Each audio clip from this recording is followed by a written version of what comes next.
Hello hello hello. आप सभी का मैं स्वागत करता हूं मेरे ऑनलाइन कोर्स में।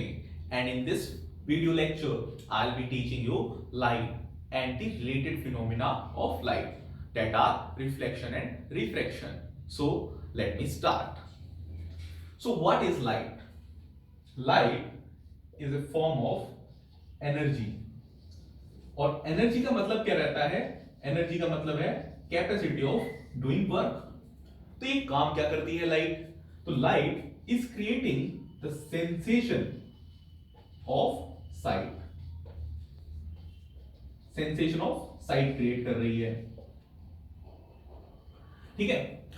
अब ये सेंसेशन ऑफ साइट होती क्या है जिस वजह से आप मुझे देख पा रहे हैं? ये एक सेंसेशन है जो आपके आईज में क्रिएट हो रही है।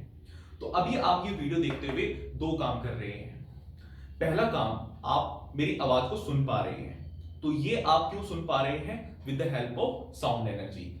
और सेकंड, आप क्या कर रहे हो? आप मुझे देख भी पा रहे हो। तो आप मुझे देख पा रहे हो with the help of light energy. Okay. और ये जो लाइट रहती है, आपने देखा है, पहले पढ़ा भी है 9th क्लास में, ये जो एनर्जी रहती है, जब भी ये एनर्जी ट्रांसफर होती है या प्रोपोगेट करती है, तो ये प्रोपोगेट किस फॉर्म में करती है? In a form of a wave. और एवरी वेव, कोई भी वेव रहती है, उसकी एक स्पेशल कैरेक्टरिस्टिक्स रहती है जिसको हम क्या कहते हैं? वेवलेंथ।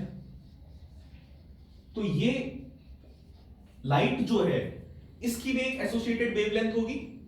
तो ये जो लाइट है, इसकी एसोसिएटेड वेवलेंथ जो रहती है, वो लाई करती है बिटवीन 400 नैनोमीटर टू 750 नैनोमीटर।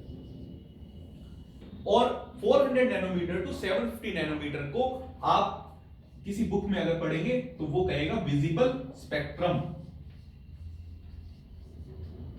इसको कहते हैं विजिबल स्पेक्ट्रम। और इसी को हम कहते हैं विजिबल रेंज। ये विजिबल रेंज भी कहलाता है। तो कई बार क्वेश्चन आता है कि व्हाट इज विजिबल रेंज? तो visible range is from 400 nanometer to 750 nanometer. It is similar. जब आपने साउंड पढ़ा था तो आपने पढ़ा था कि व्हाट इज ऑडिबल रेंज। तो ऑडिबल रेंज क्या थी? 20 हर्ट्ज टू 20 किलो हर्ट्ज। तो मिनिमम और मैक्सिमम एक लिमिट रहती है, वो उस रेंज को डिफाइन करता है। तो यहां पर जो रेंज है वो 400 नैनोमीटर टू 750 नैनोमीटर है। Now after knowing the definition of light, we may interested in knowing its nature. So what is the nature of light? Let me help you to get it understand nature of light. So light, generally we thought that light is having two characteristics or two nature. First one is ray and the second one is wave. Now you would be confused that when I am telling you the definition, I was telling you that if it is a form of energy, अगर ये form of energy है तो ये wave की form में आएगा। और मैं यहां पे एक रे लिख रहा हूं और इधर एक वेव लिख रहा हूं। तो इसमें ये ऐसा क्यों रहा? तो आइए देखते हैं। तो मान लीजिए कि एक बहुत ही बड़ी ऑब्जेक्ट है और इधर ये ऐसी बहुत ही छोटी वेवलेंथ आ रही है। तो अगर कोई बहुत ही दूर से इसे देख रहा होगा तो उसे लगेगा कि ये ऐसे जिगजैग लाइन नहीं आ रही, ये एक स्ट्रेट लाइन आ रही है। तो ऐसा ही यहां पर होता है। कब हम इसे बिलीव करते हैं? जब वेवलेंथ मतलब लैम्डा बहुत ही छोटा रहता है ऑब्जेक्ट से। जब लाइट की जो वेवलेंथ है वो बहुत ही छोटी है ऑब्जेक्ट से, तो हम उसको ऐसा रे कंसीडर करते हैं। और जब वेवलेंथ जो वेवलेंथ है वो कंपेरेबल है ऑब्जेक्ट से, तो हम उसको ऐसा वेव कंसीडर करते हैं। ओके। और ये रे ऑप्टिक्स आपको 10th में पढ़नी है। इसी से रिलेटेड टॉपिक्स आपको 10th में पढ़ने हैं। और वेव से रिलेटेड टॉपिक्स आपको 11th और 12th में पढ़ने हैं। ठीक है। अब ये जो रे ऑप्टिक्स है, रे ऑप्टिक्स में दो फिनोमेना आते हैं। पहला आता है रिफ्लेक्शन, दूसरा आता है refraction.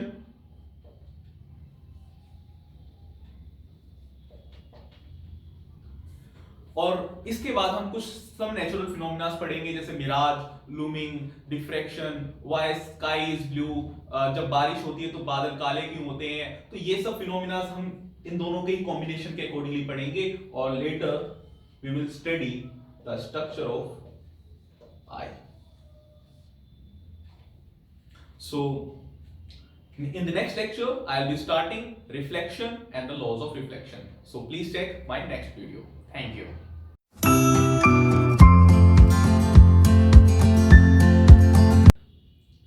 So what is reflection of light? आइए देखते हैं।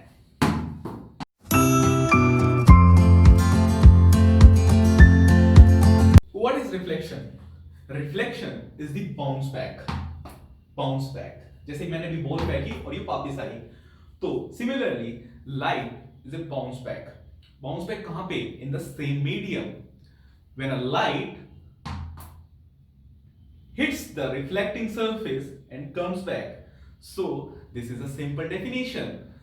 और याद रखना, जब भी बोर्ड एग्जाम में आप लिख रहे हैं तो कुछ कीवर्ड्स रहते हैं। तो पहला कीवर्ड क्या हुआ? Bounce back, bounce back.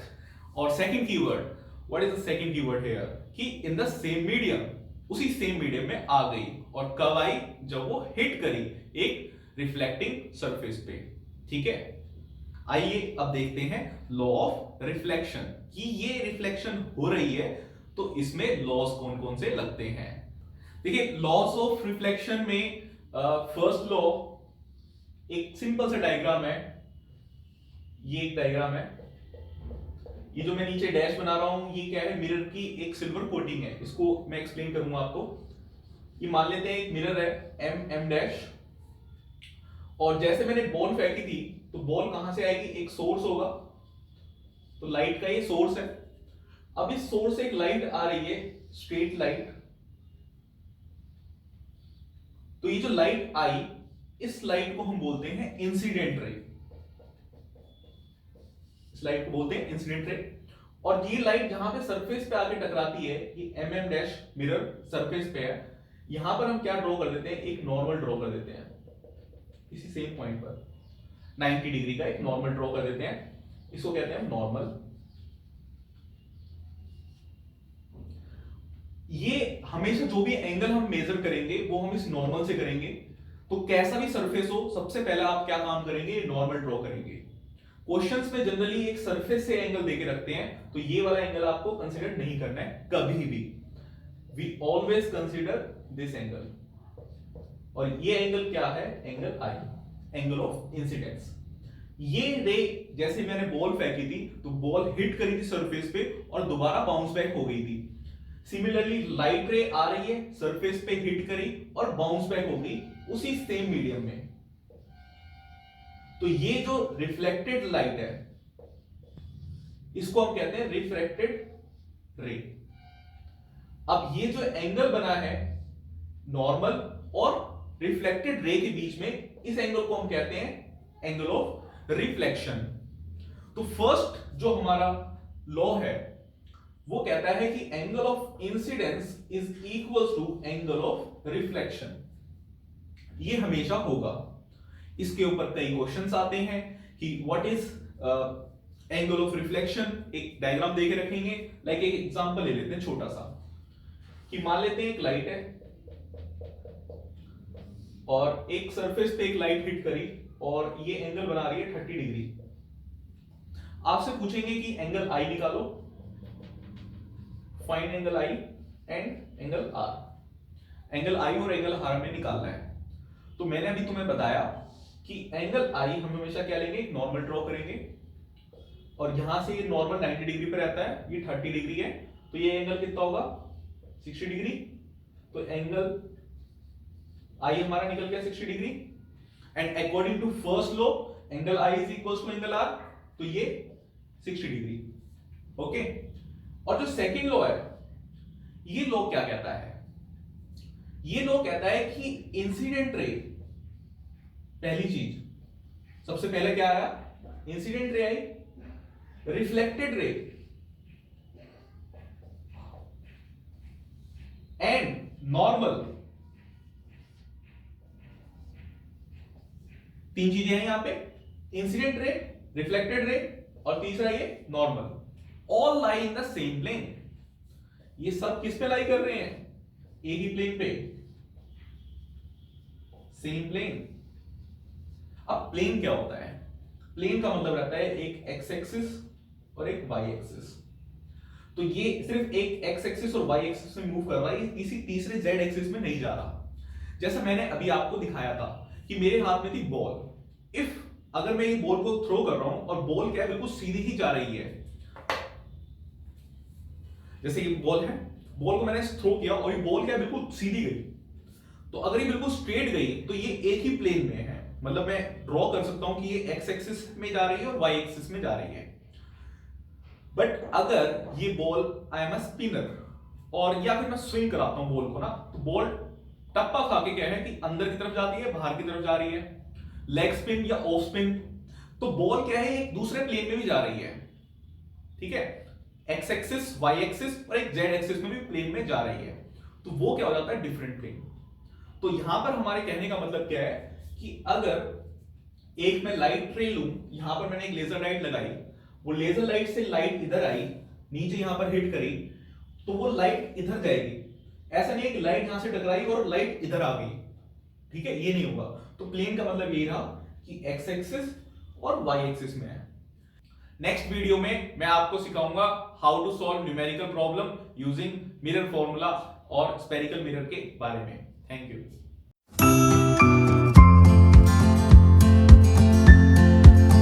So friends, our next topic is spherical mirror.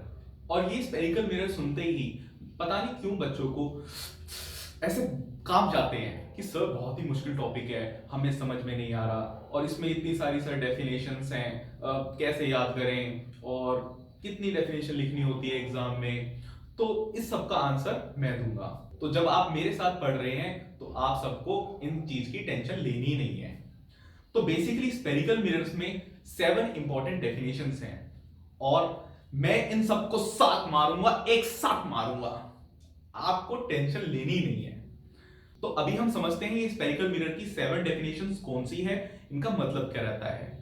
देखिए मेरे हाथ में अभी ये क्या है, एक मान लीजिए कि एक होलो स्फेयर है और मैं अगर इस होलो स्फेयर को कट करता हूं तो मुझे एक पार्ट मिलेगा जो थोड़ा सा कर्व पार्ट रहेगा, और इस कर्व पार्ट की मैं जैसे पेंटेड कर दूं इनसाइड या आउटसाइड, तो उसके अकॉर्डिंगली चेंज हो जाएगा कि ये कॉनकेव है या कॉन्वेक्स है। तो आइए हम इसे कट करते हैं। Oh, wow! I am so powerful. I do not even know that. तो देखिए, अब हम मान लेते हैं कि ये वाली जो साइड है, ये वाली आप मान लीजिए जिस पे रिफ्लेक्शन हो रही है। तो अभी जब मैंने इसको कट किया तो ये क्या है, एक कर्व सरफेस है। अब ये जो पीछे जो ऑरेंज का ये पीछे जो ये ऑरेंज का पील है, आप मान लीजिए ये क्या है, सिल्वर एक कोटिंग है। तो अभी एक शाइनी कोटिंग मैंने पीछे कर दी, तो ये मिरर कहां से देख सकते हैं हम, यहां से देख सकते हैं, इसकी फ्रंट तरफ से। तो अभी अगर आप इसे ऐसे देख रहे हैं तो ये क्या है, अगर आप अंदर से यहां से जाएंगे तो ये क्या है, केव की तरह लग रहा है। तो ये क्या है, कौन सा मिरर होगा, कॉनकेव मिरर। और अगर मैं इसे ऐसे बल्ज आउटवर्ड कर दूं तो अब आप ऐसे जाएंगे तो अब ये कैसा है, ऐसे बल्ज आउटवर्ड की तरफ है, तो अब ये कैसा हो गया, कॉन्वेक्स, ठीक है। तो ये तो बेसिक इसका डिफरेंस है कि what is concave and what is convex. Next मैं आपको ये जो बेसिक 7 डेफिनेशंस हैं, इसको मैं एक कॉनकेव मिरर के अकॉर्डिंगली समझाऊंगा, क्योंकि वो मेरे लिए थोड़ी सी इजी है। ये जो ऑरेंज है ये अंदर से यहाँ से केव की फॉर्म में है, और मैं आपको बताऊंगा ये पीछे से यहाँ से शाइनी लग रहा है, ठीक है। वो बल्ज आउट करूंगा तो वो थोड़ा सा अजीब सा लगेगा। तो ये मेरे पास क्या है, एक मान लीजिए ये एक इसका एक सेंटर पार्ट मैं ले लेता हूँ, इस ऑरेंज पील का एक मैं सेंटर पार्ट ले लेता हूँ। तो ये सेंटर पार्ट रहेगा, ये क्या रहेगा, पोल, ठीक है। अब ये पोल से ये लाइन जो पास होती है इसको हम कहते हैं प्रिंसिपल एक्सिस, ठीक है, प्रिंसिपल एक्सिस। अब ये जो प्रिंसिपल एक्सिस होता है, ये प्रिंसिपल एक्सिस एलई वाला है। एलई मतलब क्या है, ये रूल वाला, और रूल क्या होता है, गाइडिंग प्रिंसिपल, जिसके अकॉर्डिंगली हम चलेंगे। तो ये जो एक्सिस है, अब जितना भी काम हमारा होगा ये इस एक्सिस के अकॉर्डिंगली होगा। तो अभी ये जो एक्सिस हमारा है, तो अभी जो हम ऑब्जेक्ट्स को रखते हैं वो हम ऑब्जेक्ट को रखते हैं हमेशा लेफ्ट साइड में। तो अगर मैं इसको ऐसे बना रहा हूं तो मैं आपको डायग्राम के साथ भी लेके चलता हूं ताकि आपको ज्यादा क्लियर हो जाए। तो अभी मैंने ये कौन सा मिरर बनाया है, कॉनकेव मिरर बनाया है। जो ये ऑरेंज पार्ट है ये क्या है, इसका एक शाइनी पार्ट हो गया और यहां से रेज आएगी। और ये जो मैंने बीच में यहाँ पे ये सीक घुसा रखी है, तो ये क्या है, यहाँ पे ये पोल है जो इसका सेंटर पॉइंट है और इस पोल से ये रे आ रही है और इसको हम कहते हैं प्रिंसिपल एक्सिस। प्रिंसिपल एक्सिस, ये जो बीच का मिडिल पॉइंट है इसको कहते हैं पोल। जो मिरर का मिडिल पॉइंट है इसको कहते हैं पोल। अब ये जो इसका ये जो स्पेयर था जहां से मैंने इसे कट किया था, ये किसी का एक पार्ट था ऑरेंज का जो पहले लिया था। तो ये जो सेंटर था, इस सेंटर को हम कहेंगे सेंटर ऑफ कर्वेचर। तो जो यहां पे सी आया ये हमारा है सेंटर ऑफ कर्वेचर। अब सेंटर ऑफ कर्वेचर से जो ये पोल का डिस्टेंस है इसको कहते हैं रेडियस ऑफ कर्वेचर। ठीक है, सारी चीज कर्वेचर की चल रही है क्योंकि कर्व में है। ठीक है, तो ये क्या हुआ, रेडियस ऑफ कर्वेचर।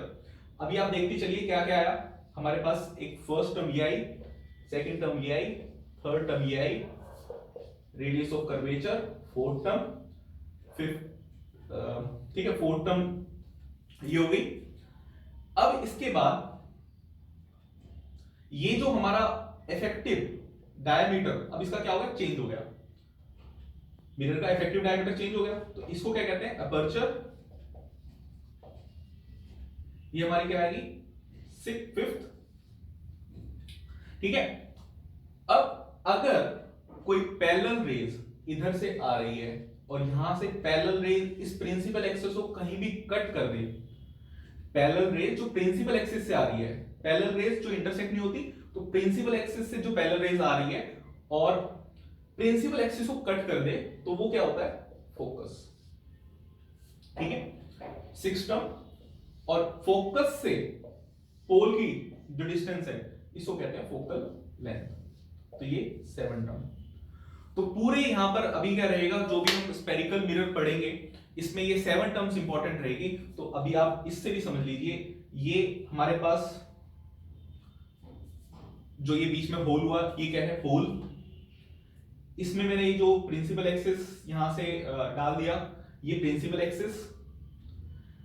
अब प्रिंसिपल एक्सिस जिसका ये पार्ट था सरफेस का, तो यहां पर बीच में क्या आया, centre of curvature. Centre of curvature से मैं यहां पे पोल का डिस्टेंस अगर मेजर करूंगा तो वो क्या आएगा मेरे पास, रेडियस ऑफ कर्वेचर।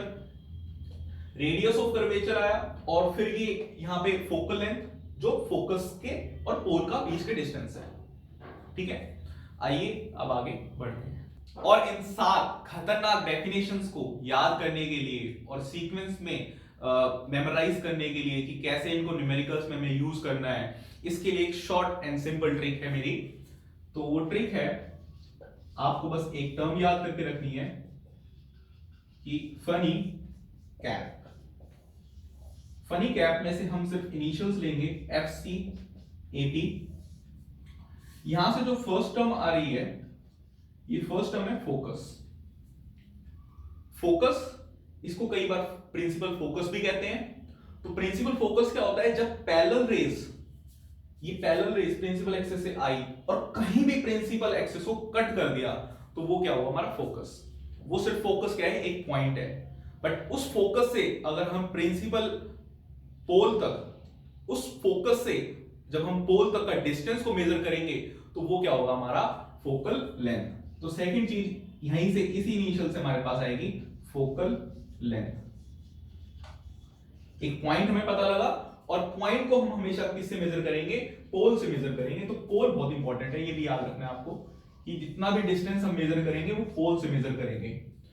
पोल यहां पर मिरर्स में कैसे एक्ट करता है, ऐसा ओरिजिन एक्ट करता है। ठीक है, तो फर्स्ट डेफिनेशन हमारी होगी एफ से focus and focal length. Second c जो था हमारा वो क्या था, सेंटर ऑफ कर्वेचर। तो सेंटर ऑफ कर्वेचर क्या होता है, जिस स्पेयर से, एक होलो स्पेयर से हमने ये कर्व सरफेस को कट किया, उस होलो स्पेयर का जो सेंटर था वो पॉइंट को हम कहते हैं सेंटर ऑफ कर्वेचर। अब वो सेंटर ऑफ कर्वेचर से, उस पॉइंट से अगर हम डिस्टेंस मेजर करें, कहां से डिस्टेंस मेजर करेंगे हर बार? पोल से। तो पोल से डिस्टेंस मेजर करेंगे तो हमारे पास टर्म आती है radius of curvature.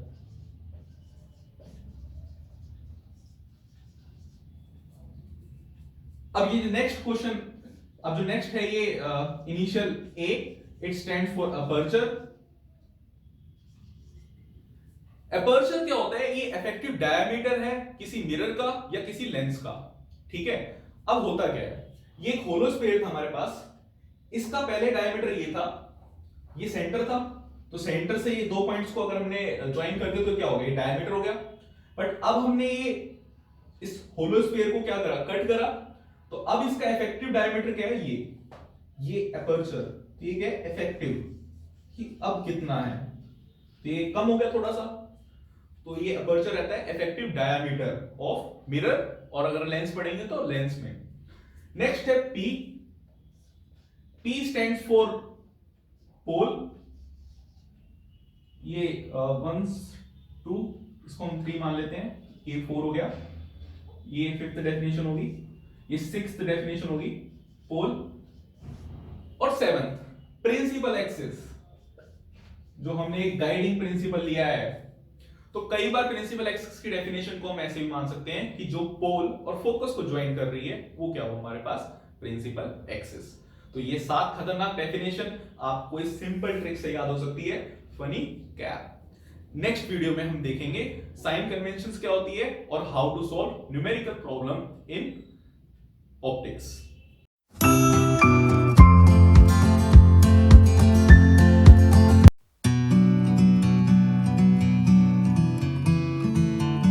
Now, the next topic is sign convention. Sign convention is one of the most important topic in this subject. And अगर आपको ये समझ में नहीं आया तो आपका कोई भी न्यूमेरिकल सही नहीं होगा। और ये बहुत ही सिंपल है। Why? Because as I always said that science is the deadly enemy of uniqueness. और इसमें कुछ यूनिक है ही नहीं। अब कई लोग क्या है कि 10-15 इसके साइन कन्वेंशंस के रूल्स लिखवा देते हैं और एग्जाम में कभी रूल नहीं पूछे जाते, न्यूमेरिकल आता है। आप साइन कन्वेंशन सॉल्व कर पा रहे हैं तो ठीक, नहीं कर पा रहे तो नहीं।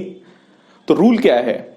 रूल यहां पर ये है कि अभी मैंने आपको प्रीवियस उसमें वीडियो में बताया था कि जो पोल रहता है ये हमारा कैसे एक्ट करता है, ऐसा ओरिजिन, ठीक है। ये पोल कैसे एक्ट कर रहा है, ऐसा ओरिजिन। तो जिसको भी हम जो भी चीज देखेंगे हम इस पोल से देखेंगे। तो आपने कोऑर्डिनेट सिस्टम पढ़ा है, उसमें ये क्या रहता है? वाई एक्सिस, ये वाई डैश, इधर की तरफ क्या रहता है? X axis. तो आपको ये पता है कि एक्स एक्सिस अगर मैं ओरिजिन से राइट की तरफ मूव कर रहा हूं तो वो क्या रहेगा? पॉजिटिव। और लेफ्ट की तरफ अगर मूव करूंगा तो वो क्या रहेगा? नेगेटिव। इधर की तरफ अगर मूव करूंगा तो, अगर मैं ऊपर की तरफ वाई एक्सिस में जा रहा हूं तो वो क्या रहेगा? पॉजिटिव। और अगर मैं नीचे वाई एक्सिस में जा रहा हूं तो वो क्या रहेगा? नेगेटिव, ठीक है। तो इसी के अकॉर्डिंगली हम देखेंगे कि ये 4 रूल्स रहे। 4 रूल्स क्या है? अगर मैं पोल के राइट साइड हूं तो वो क्या है? पॉजिटिव।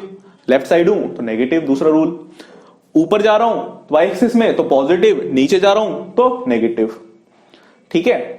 देखिए न्यूमेरिकल्स में हमें क्या रहता है, कई बार क्वेश्चन दे देते हैं, कुछ भी वैल्यू दे दी और हमें देखना होता है कि साइन कन्वेंशन के अकॉर्डिंगली ये क्या आएगा, पॉजिटिव आएगा या नेगेटिव आएगा। जैसे मैंने एक डायग्राम में कौन सा मिरर बना रखा है? कॉनकेव मिरर बना रखा है। तो मान लेते हैं कि हमें बोल दिया कि एक ऑब्जेक्ट है और दिस ऑब्जेक्ट, ये ऑब्जेक्ट का जो सिंबल रहता है वो यू रहता है, and this object is separated by distance 20 centimetre. तो अब बताओ मैं इसे क्या लूंगा, पॉजिटिव या नेगेटिव? तो मैं ये अपना एक्सिस वाला जो चीज है इसको ले आऊंगा यहां पे। अब मुझे पता है मैंने सेंटर कहां रखना है, मुझे पोल पे रखना है, मैंने इसे पोल पे रख दिया। अब ये किधर की तरफ आया? लेफ्ट साइड की तरफ ऑब्जेक्ट रखी मैंने, तो लेफ्ट साइड की तरफ ऑब्जेक्ट रखी है तो ये क्या होगा? यू नेगेटिव होगा, ठीक है। मान लो कि ये एचओ बोल रहा है कि ऑब्जेक्ट की हाइट दे रखी है 5 सेंटीमीटर है। अब ऑब्जेक्ट कितनी ऊपर है? पॉजिटिव वाई एक्सिस में जा रही है ना, तो ये क्या रहेगा? पॉजिटिव। और अगर ये नीचे बन जाए तो अब ये कहां आ गई, नेगेटिव वाई एक्सिस में, तो ये क्या हो जाएगी, नेगेटिव। ठीक है। और फिर एक बच्चों को बहुत बार क्वेश्चन ये रहता है कि रियल क्या होती है, वर्चुअल क्या होती है। तो इसके लिए क्या है, ये एक ट्रिक याद कर लो और फिर मत पूछना कि क्या होती है रियल और वर्चुअल। देखो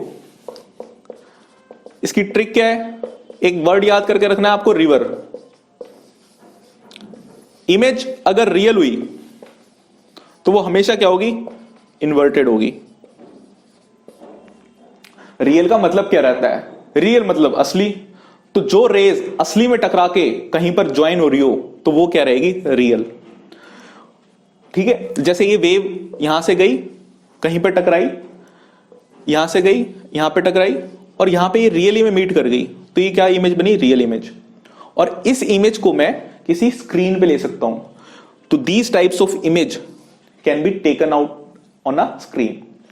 तो अगर ये रियल है तो आपने देखा ये कैसी बनी, उल्टी बनी, इन्वर्टेड। ठीक है। और अगर वर्चुअल रहेगी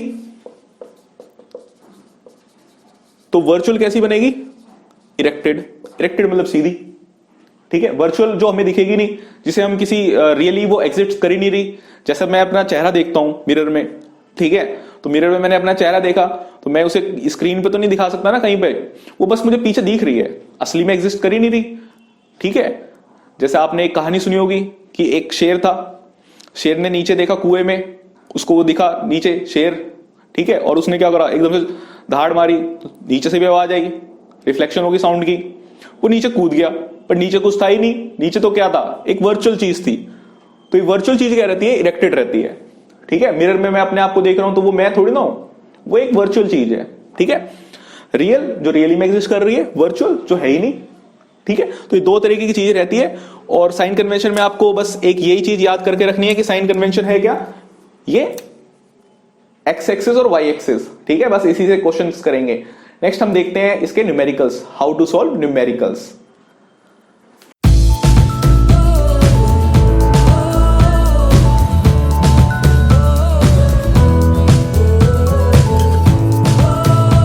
So hello everyone and we are back again with the best video with the fantastic tricks to learn everything in this chapter।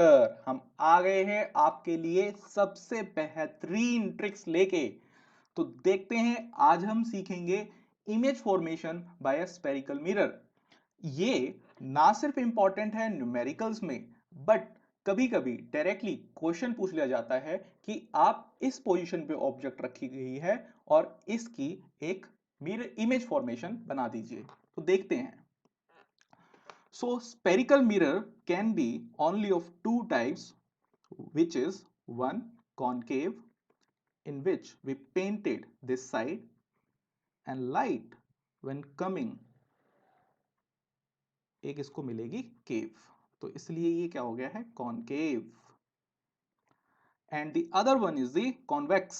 तो कॉन्वेक्स में हम क्या कर देते हैं, दूसरी साइड वाला पेंट कर देते हैं, और जब लाइट आ रही है तो इसको कैसी शेप मिल रही है, कॉन्वेक्स। ठीक है। तो ये कैसा मिरर हो गया हमारे पास, कॉन्वेक्स। सो हमें सिर्फ ये दो टाइप के ही मिरर्स को पढ़ना है, एक कॉनकेव और दूसरा कॉन्वेक्स। तो आइए देखते हैं। So these are some rules जो आपको पता होने चाहिए इमेज फॉर्मेशन के लिए। तो फर्स्ट रूल कहता है कि अगर कोई पैरेलल रेज आ रही है जैसे यहां से, तो पैरेलल रेज हम किस में देखते हैं, इस प्रिंसिपल एक्सिस के थ्रू देखते हैं। ठीक है। तो प्रिंसिपल एक्सिस के पैरेलल अगर कोई रेज आ रही है तो वो कहां से पास होगी, वो फोकस से पास होगी। ठीक है। चाहे इररिस्पेक्टिव है, चाहे वो कॉनकेव है या फिर कॉन्वेक्स है, तो दोनों में ये एक ही रूल लगता है। तो आपको बिल्कुल भी कंफ्यूज नहीं होना है। तो हम देखेंगे कि अगर हमारे पास कॉनकेव मिरर है और पैरेलल रेज आ रही है, तो ये जिधर भी कट करे प्रिंसिपल एक्सिस पे, वो क्या बन जाता है, वो फोकस बन जाता है। ठीक है। और सिमिलरली अगर हम कॉन्वेक्स में बात करें तो क्या बन जाएगा, अगर पैरेलल रेज आ रही है, ये इस साइड चली गई और ये पीछे की तरफ आएगी, तो फोकस यहां पे आएगा। अब अगर मैं इसे न्यूमेरिकल में यूज करने की बात कहूं तो कॉनकेव में फोकल लेंथ क्या होती है, नेगेटिव। ठीक है। तो चाहे मिरर हो चाहे लेंस हो, फोकल लेंथ हमेशा कॉनकेव की क्या रहेगी, नेगेटिव। तो आप ऐसे भी याद कर सकते हैं कि केव मतलब क्या रहता है, पुरानी चीजें, ठीक है। अर्ली मैंस केव में रहते थे तो पुरानी चीजें होती है, तो फोकल लेंथ यहां पर क्या रहती है, नेगेटिव। तो इररेस्पेक्टिव है कि हमारे पास मिरर की बात कर रहे हैं या लेंस की बात कर रहे हैं, फोकल लेंथ हमेशा क्या रहेगी, negative. So let's see second rule. Second rule कहता है जस्ट फर्स्ट रूल का अपोजिट है, कि अगर कोई चीज जा रही है फोकस से तो वो क्या हो जाएगी, पैरेलल। और दोनों में ही सेम है। अगर मैं कॉनकेव की बात करूं तो कॉनकेव में अगर हम मान लें कि फोकस यहां पर है, तो कोई रेज अगर फोकस से पास हो गई, ठीक है, तो वो क्या हो जाएगी, पैरेलल हो जाएगी प्रिंसिपल एक्सिस के। सिमिलरली अगर हमने क्या किया, यहां पे कॉन्वेक्स मिरर को ले लिया है, तो कॉन्वेक्स मिरर के भी अगर फोकस से हमें ऐसा लग रहा है कि फोकस से पास होगी, ठीक है, अपीयर्स टू, तो ये कैसी हो जाएगी, ये पैरेलल हो जाएगी। तो यहां पर ये क्या होगी, ये रेस पैरेलल हो गई है, प्रिंसिपल एक्सिस के पैरेलल दिखते हैं हम, ठीक है, यहां पे ये प्रिंसिपल एक्सिस है। तो सेकंड रूल भी आपको पता लग गया।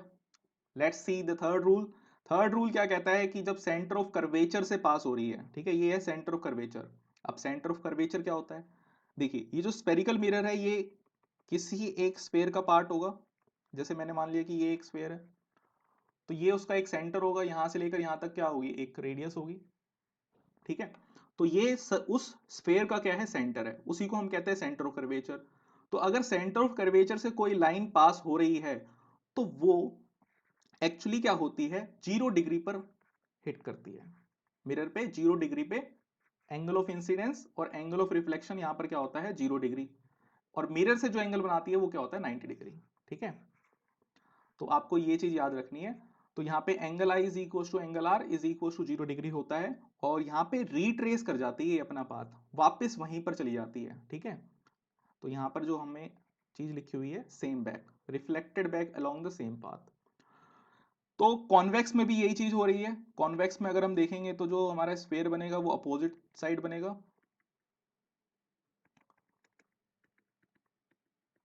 अब यहां से ये वाली क्या है, इसकी रेडियस है, ठीक है। अब ये जो रेज है ये इधर की तरफ जा रही थी, इस सेंटर की तरफ, बट यहां पर इसे क्या मिल गया, ये मिरर मिल गया, और वापस ये क्या हो गई है, रिफ्लेक्टेड बैक, ठीक है, रिफ्लेक्ट बैक हो गई है।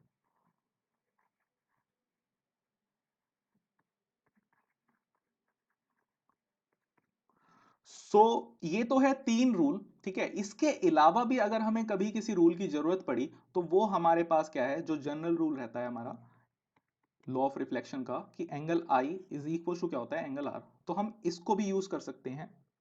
देखते हैं इसको कैसे करेंगे। तो कहीं पर भी अगर ये मेरा मिरर है, तो अगर कहीं पर भी लाइट जाए तो वो इस रूल को तो फॉलो करेगी, क्योंकि तो जनरल रूल है, लॉ ऑफ रिफ्लेक्शन ही इसी के ऊपर बेस्ड है, कि angle i is equal to क्या होगा, एंगल आर होगा। तो मैं यहां पे कह सकता हूं कि अगर यहां पर आई एंगल बनाया है तो नीचे क्या बनेगा, आर, और ये दोनों क्या होंगे, सेम, इक्वल होंगे, ठीक है। तो ये चीज भी आपको याद रखनी है। तो इसको आप रूल 4 भी मान सकते हैं, या फिर आप इसको कैसे भी ले लीजिए, ठीक है। So by using these rules we will form the image. अब देखते हैं कि पॉसिबल पोजीशंस क्या क्या हो सकती है, ठीक है। अब ये आपको कोई नहीं बताएगा कि क्या कहां कहां पे ये पोजीशंस हो सकती है। सो लेट्स सी कि ये पोजीशंस कहां कहां पे हो सकती है। देखिए, अगर if I talk about concave mirror, अगर हम कॉनकेव मिरर की ही बात करें तो कॉनकेव मिरर कुछ कैसा दिखता है हमें, ऐसा, ठीक है। और पेंट हम क्या कर देते हैं, रिवर्स साइड पे। तो रिवर्स साइड पर हमने क्या किया, पेंट कर दिया है। ये वाली साइड क्या है, पेंटेड, और ये वाली साइड क्या है, केव वाली साइड, ठीक है। अब मैं यहां से क्या करता हूं, एक प्रिंसिपल एक्सिस ड्रॉ कर देता हूं। अब आपको पता है कि ये किसी एक स्फेयर का पार्ट होगा जिससे हमने इसे कट किया था, ठीक है। और इस स्फेयर का क्या होगा, कोई ना कोई एक सेंटर रहा होगा। अब सेंटर रहा होगा तो एक रेडियस ऑफ कर्वेचर भी आई होगी, ठीक है। और बीच में इसके एक फोकस भी आया होगा। ये बात समझ में आई। अब सेंटर ऑफ कर्वेचर के पीछे हम अगर बिल्कुल चले जाएं तो हम कहां तक जा सकते हैं, इन्फिनिटी तक जा सकते हैं, ठीक है। और ये जो पी पॉइंट है हमारा, जहां पे प्रिंसिपल एक्सिस मिरर पे हिट करता है, इसको हम क्या कहते हैं, प्रिंसिपल फोकस। इसको हम क्या कहते हैं, जो बीच वाला पॉइंट है इसको हम क्या कहते हैं, पोल। ठीक है, तो ये पोल हो गया। तो मैं यहां पर ये देख रहा हूं कि जितने भी पॉइंट्स होते हैं, जैसे ये पी, एफ, सी, आई, ये सारे यहीं पर आ रहे हैं। अब हम देखेंगे पहली पोजीशन जो आएगी वो क्या रहेगी, इन्फिनिटी पे रखेंगे फर्स्ट। ठीक है, ये हमारे पास क्या है, इन्फिनिटी। तो एक पोजीशन हमारे पास ऑब्जेक्ट की क्या हो सकती है, कि हमने इन्फिनिटी पे रख दिया है।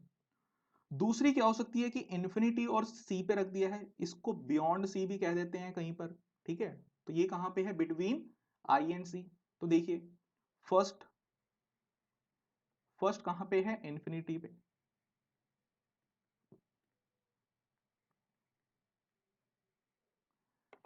सेकंड सेकंड कहां पर बनी हमारे पास,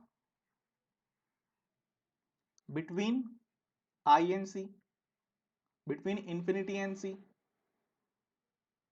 ठीक है, या फिर मैं ये कह सकता हूं कि बियॉन्ड सी, कि सी से आगे चला गया है। ठीक है, अब तीसरी देखिए, तीसरी कहां पर होगी, एट सी, सी पे ले आएंगे इसे। फिर कहां पर आएगी, ऑब्जेक्ट को देखिए हम बहुत दूर से क्या है, इंफिनिटी से आगे की तरफ बढ़ाते जा रहे हैं। तो आपको दिखे सिर्फ यही हमारे पास क्या है, पॉइंट्स हैं। अगर कुछ नहीं है तो आई, फिर यहां पर क्या होता है सी, यहां पे क्या होता है एफ। तो इन्हीं के रेस्पेक्ट में तो हम देख सकते हैं। तो एक तो ये होगी पोजीशन, दूसरी ये होगी, तीसरी यहां पे आ गई, चौथी कहां आएगी, बिल्कुल बीच में, सी एंड एफ के बीच में। ठीक है, तो हम लिख देंगे between c and f, between c and f. और फिफ्थ कहां पर होगी, फोकस पे, एट एफ। और सिक्स्थ कहां पर होगी, sixth between P and F. ठीक है, तो ये छह ही पोजीशंस है हमारे पास जहां पे हम ऑब्जेक्ट को रख सकते हैं। ठीक है, देखिए रेफरेंस क्या है, जो हमारे पास जनरल पॉइंट्स रहते हैं सिर्फ वही पॉइंट्स हैं। तो सिर्फ यही सारी चीजें बनी। तो कॉनकेव के लिए तो ये सारी पोजीशंस हो सकती है। तो हम देखेंगे कि कॉनकेव में 6 पॉसिबल हमारे पास ऑब्जेक्ट्स की पोजीशन है, और इन्हीं पोजीशंस के अकॉर्डिंगली हमें 6 डायग्राम्स बनाने होंगे। बट अगर हम बात करें कॉन्वेक्स की, अगर हम बात कर रहे हैं कॉन्वेक्स की, तो कॉन्वेक्स में क्या होगा, कॉन्वेक्स में जितने भी ये वाले पॉइंट्स रहते हैं ये क्या होंगे, दूसरी तरफ आ जाते हैं। ये सारे पॉइंट्स कहां पर होंगे, सी, एफ वगैरह दूसरी तरफ होंगे। तो इधर क्या रहेगा मेरे पास, इधर सिर्फ आई होगा, और यहां पर क्या है, पी है। तो सिर्फ दो ही चीजें बन सकती है, एक तो इन्फिनिटी पे, और दूसरी कहां पर, इन दोनों के बीच में, पोल पे तो रख नहीं सकते। तो हम यहां पर देखेंगे कि कॉनकेव में सिर्फ दो ही चीजें होगी। ठीक है, सो लेट्स सी। देखिए, तो हमने देखा था कि 6 पोजीशंस हो सकती है कॉनकेव मिरर में। तो कॉनकेव मिरर यहां पे दे रखा है। तो आइए देखते हैं, फर्स्ट चीज जो हमें दे रखी है वहां पर क्या है। हमने देखा था फर्स्ट चीज क्या होगी, इन्फिनिटी वाली। तो यहां पर हमने जो ऑब्जेक्ट रखी है वो कहां पे रखी है, इन्फिनिटी पे रखी है। तो इन्फिनिटी से जो भी रेज आती हैं वो क्या होती है, पैरेलल होती हैं। अब पैरेलल रेज कहां पर मीट करेगी, फोकस पे मीट करेगी। तो फोकस पे ये आके क्या होगी, मिल गई है। और हमारी जो इमेज फॉर्म होगी वो भी कहां पर होगी, फोकस पे फॉर्म होगी। तो आपको एक चीज और याद रखनी है कि अगर न्यूमेरिकल में कभी भी कह दे कि यू हमारा कहां रखा हुआ है, इन्फिनिटी पे रखा हुआ है, तो हम ये अपने आप मान सकते हैं कि जो वी हमारा होगा वो कहां पर होगा, फोकस पे होगा। ठीक है, फोकस पे ही बनेगी। अब नेक्स्ट देखते हैं। अब इसके बाद ये तो होगी हमारी फर्स्ट पोजीशन। इसके बाद इन्फिनिटी के बाद सेकंड पॉइंट क्या रहा था हमारा, देखिए एक तो ये इन्फिनिटी था, फिर ये सेंटर ऑफ कर्वेचर था, इसके बीच का भी एक पॉइंट है। तो इसे मैं कह सकता हूं कि ऑब्जेक्ट को अब मैंने कहां रखा है, बियॉन्ड सी। ठीक है, ये हमारी सेकंड पोजीशन होगी। तो सेकंड पोजीशन देखिए, जो पैरेलल रेस जा रही है वो फोकस से पास हो जाएगी, और फिर हमने सेंटर ऑफ कर्वेचर से पास कर दिया, ये यहां पर आके मीट करी। ठीक है, ये हमने जिस ड्रॉ करी, सिर्फ हमने ए पॉइंट को ड्रॉ किया है। इन टू रेस की हेल्प से ये हमारे पास होगी ये रे वन, और ये हमारे पास है रे टू। इन टू रेस की हेल्प से हमने सिर्फ ए पॉइंट को क्या किया है, रिट्रेस किया है, ड्रॉ किया है, और उसकी हेल्प से हम क्या करेंगे, बस एक परपेंडिकुलर हमने ड्रॉ कर दिया जिससे बी डैश आ गया। तो हम देख रहे हैं ये एरो ड्रॉ कर दिया है, और जो इमेज आई है हमारी वो क्या है, इन्वर्टेड है। तो मैंने आपको एक ट्रिक भी बताई थी, कि ट्रिक क्या थी, रिवर। रिवर में क्या था, अगर कोई रियल इमेज बनेगी तो वो क्या होगी, इन्वर्टेड। ठीक है, आर आई तो रियल इमेज हमेशा कैसी होगी, इन्वर्टेड, तो उल्टी होगी। तो देख लो आप यहां पर इमेज कैसी आ रही है, उल्टी है, ठीक है। और अगर वर्चुअल इमेज बनेगी तो वो क्या होगी, इरेक्टेड होगी। अगर वर्चुअल इमेज बन रही है तो वो इरेक्टेड होगी। इरेक्टेड का मतलब क्या है, जैसे उसकी ऑब्जेक्ट रखी हुई थी वैसी ही सेम उसकी इमेज भी आएगी। हेड ऊपर है तो हेड ऊपर ही रहेगा, बट हम यहां देख रहे हैं हेड कहाँ है, ऊपर है, ये हेड है, ठीक है। और इधर कहां पर हेड आ रहा है, ये हेड है, नीचे आ रहा है। अब देखते हैं नेक्स्ट। तो नेक्स्ट पोजीशन कहां पर आएगी, बिटवीन आई एंड सी होगी। अब इसके बाद सी बचा हुआ है तो सी पे रख दिया। सी पे रखा है तो हमने क्या किया, पैरेलल रेज गई, फोकस से पास हो गई, फोकस रेज फोकस से पास हो रही है तो पैरेलल जा रही है, तो यहीं पर बन गई। यहां पर एक चीज याद रखनी है कि साइज क्या हो जाता है, सेम साइज, ठीक है। इसका न्यूमेरिकल में भी यूज रहेगा। फिर से देखिए ये रियल इमेज बन रही है तो क्या है, इन्वर्टेड है। नेक्स्ट, नेक्स्ट अब हम देखिए पीछे कहां से बढ़े, हम यहां से स्टार्ट हुए इन्फिनिटी से, फिर हम बीच में आए तो इन्फिनिटी और सी के बीच में आए, सेकंड पोजीशन। थर्ड पोजीशन हम कहां पर आए, सी पे आए। अब सी के बाद हम कहां पर आ गए, बिटवीन एफ एंड सी, ठीक है, तो इधर आ गए हैं। तो बिटवीन एफ एंड सी में हमने फिर वही काम किया, पैरेलल रेज गई, फोकस से पास हो गई और सेंटर ऑफ कर्वेचर से पास कर दी, तो यहां पर बन गई। तो अब देख रहे हैं हम इमेज जो जा रही है वो पीछे की तरफ जा रही है, ठीक है। अब दोबारा से ये क्या बन रही है, रियल, तो बनी क्या, इन्वर्टेड। फिर देखिए नेक्स्ट, हमने फिर कहां पर रख दिया, हमने ऑब्जेक्ट रख दिया फोकस पे। तो फोकस पे ऑब्जेक्ट रखी है, पैरेलल रेज गई, फोकस से पास हो गई और सेंटर ऑफ कर्वेचर से जा रही है तो सीधी जा रही है। तो हम यहाँ देख रहे हैं कि जो हमारी इमेज बन रही है वो कहाँ बन रही है, इन्फिनिटी। अब हम और आगे आ गए तो हमने पोल और फोकस के बीच में रख दी, और पोल और फोकस के बीच में रखी तो इमेज कहाँ बन रही है, अपोजिट, ठीक है, बिल्कुल अलग दूसरी तरफ चली गई है। तो इमेज ये क्या है, वर्चुअल इमेज बन रही है। और वर्चुअल मैंने जैसे अभी ऊपर बताया रखा है कि वर्चुअल क्या होगी, इरेक्टेड, ठीक है।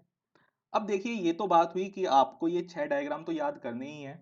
इसमें हमने प्रीवियस जो हमने रूल्स करे हैं उन सबका फॉलो किया है, जो 3 रूल्स किए थे, ठीक है। ये वाली जो इमेज है इसमें दूसरी चीज यूज कर रखी है, बट आप अगर यहाँ से फोकस से भी पास कर दोगे और फिर इस रेस को पैरेलल ड्रॉ कर दोगे तब भी बन जाएगा, ठीक है। तो यहाँ पे जो है i is equal to r use किया हुआ है एनसीईआरटी ने, तो इसको भी यूज कर सकते हैं। तो जो फोर्थ रूल मैंने बताया था वो यहाँ पे यूज किया है, ठीक है। अब ये तो बात हुई हम इसको ड्रॉ कैसे करेंगे, बट आपको न्यूमेरिकल्स पे एक चीज याद और रखनी है।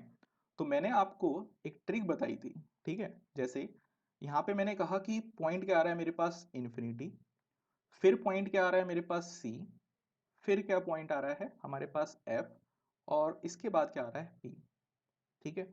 ये मेरे ऑब्जेक्ट्स के पॉइंट है, ये हमारे क्या है, ऑब्जेक्ट्स के पॉइंट है।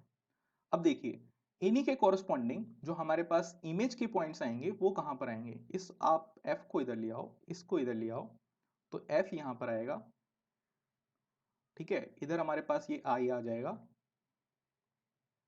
ये हमारे पास सी ही रहेगा और ये पी ही रहेगा।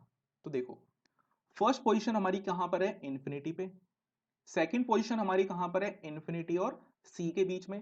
थर्ड पोजीशन हमारी कहां पर है, सेंटर ऑफ कर्वेचर पे। फोर्थ पोजीशन हमारी कहां है, सी और एफ पे। फिफ्थ कहां पर है, फोकस पे। और सिक्स कहां पे है हमारी, पोल और फोकस पे, ठीक है। ये हमारे पास है। अब हम इसकी इमेज अगर देखें कि इमेज कहां कहां बन रही है, तो इमेज हम देखेंगे अगर फर्स्ट पे रखी हुई है तो इमेज कहां बनी, फोकस पे। आई और सी के बीच में रखी हुई है तो कहां बन रही है, फोकस और सी के बीच में। सी पे रखी है तो कहां बन रही है, सी पे, ठीक है। जैसा मैंने ये ड्रॉ किया है वैसे ही हमारे पास क्या आ रही है, इमेज आ रही है। और पोल और फोकस पे रखी है तो कहां बन रही है, दूसरी तरफ, ठीक है। ये चीज आपको याद रखनी है कि यहाँ पे दूसरी तरफ है। तो ये चार्ट आपको याद हो जाएगा। इसको आप ऐसे भी याद कर सकते हो, आई सी ए फनी प्रॉब्लम, आई जो है see a funny problem and a funny cat in problem, ठीक है। या तो इसको ऐसे ही याद कर लो जैसे मैंने अभी ड्रॉ किया है ये। तो आपको ये बहुत ज्यादा हेल्प करेगा। इससे आपको न्यूमेरिकल जब आप सॉल्व करोगे तो आपको ये आइडिया लग जाएगा कि ऑब्जेक्ट कहाँ रखी हुई है और जो आपकी इमेज आ रही है वो कहां पर आनी चाहिए थी, कि आंसर सही आ रहा है या नहीं आ रहा है, ठीक है। सो जब हम प्रैक्टिस करेंगे न्यूमेरिकल्स की तो मैं आपको देख के ही बता दूंगा कि आंसर आपका सही है या गलत है। सो लेट्स मूव। अब देखते हैं यहाँ पे कॉनकेव। तो अब देखते हैं यहां पर कॉन्वेक्स मिरर में। तो कॉन्वेक्स मिरर जैसा हमें पता है कि जितने भी पॉइंट्स हैं वो सारे पॉइंट्स किस तरफ आ रहे हैं, वो हमारे राइट साइड है। तो हमारी लेफ्ट साइड पर क्या बचा, सिर्फ एक इन्फिनिटी बचा है और इधर एक पोल आ रहा है। तो सिर्फ दो ही पोजीशन हो सकती है, एक इन्फिनिटी और दूसरी इसके बीच में। ठीक है, तो इन्फिनिटी पे अगर कोई ऑब्जेक्ट रखी है तो उसकी जो इमेज बनती है वो कहां पर बनती है, फोकस पे बनती है। ठीक है, ये चीज फिक्स है।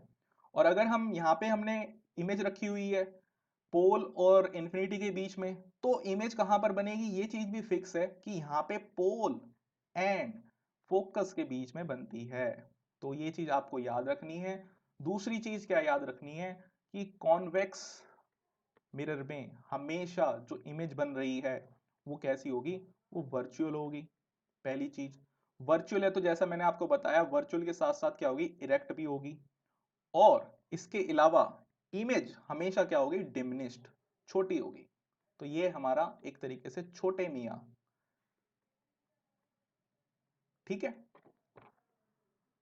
so if you want more sessions like this and more tricks, so please comment, share, like and subscribe। और ट्रिक पसंद आई तो नीचे कमेंट करिए। this will be a support for us and हम मोटिवेट होते हैं इस चीजों से। तो आप प्लीज कमेंट करिए, अदरवाइज कोई वीडियो नहीं मिलेगी और मैं इस वीडियो को भी हटा दूंगा। ठीक है, तो कमेंट करिए।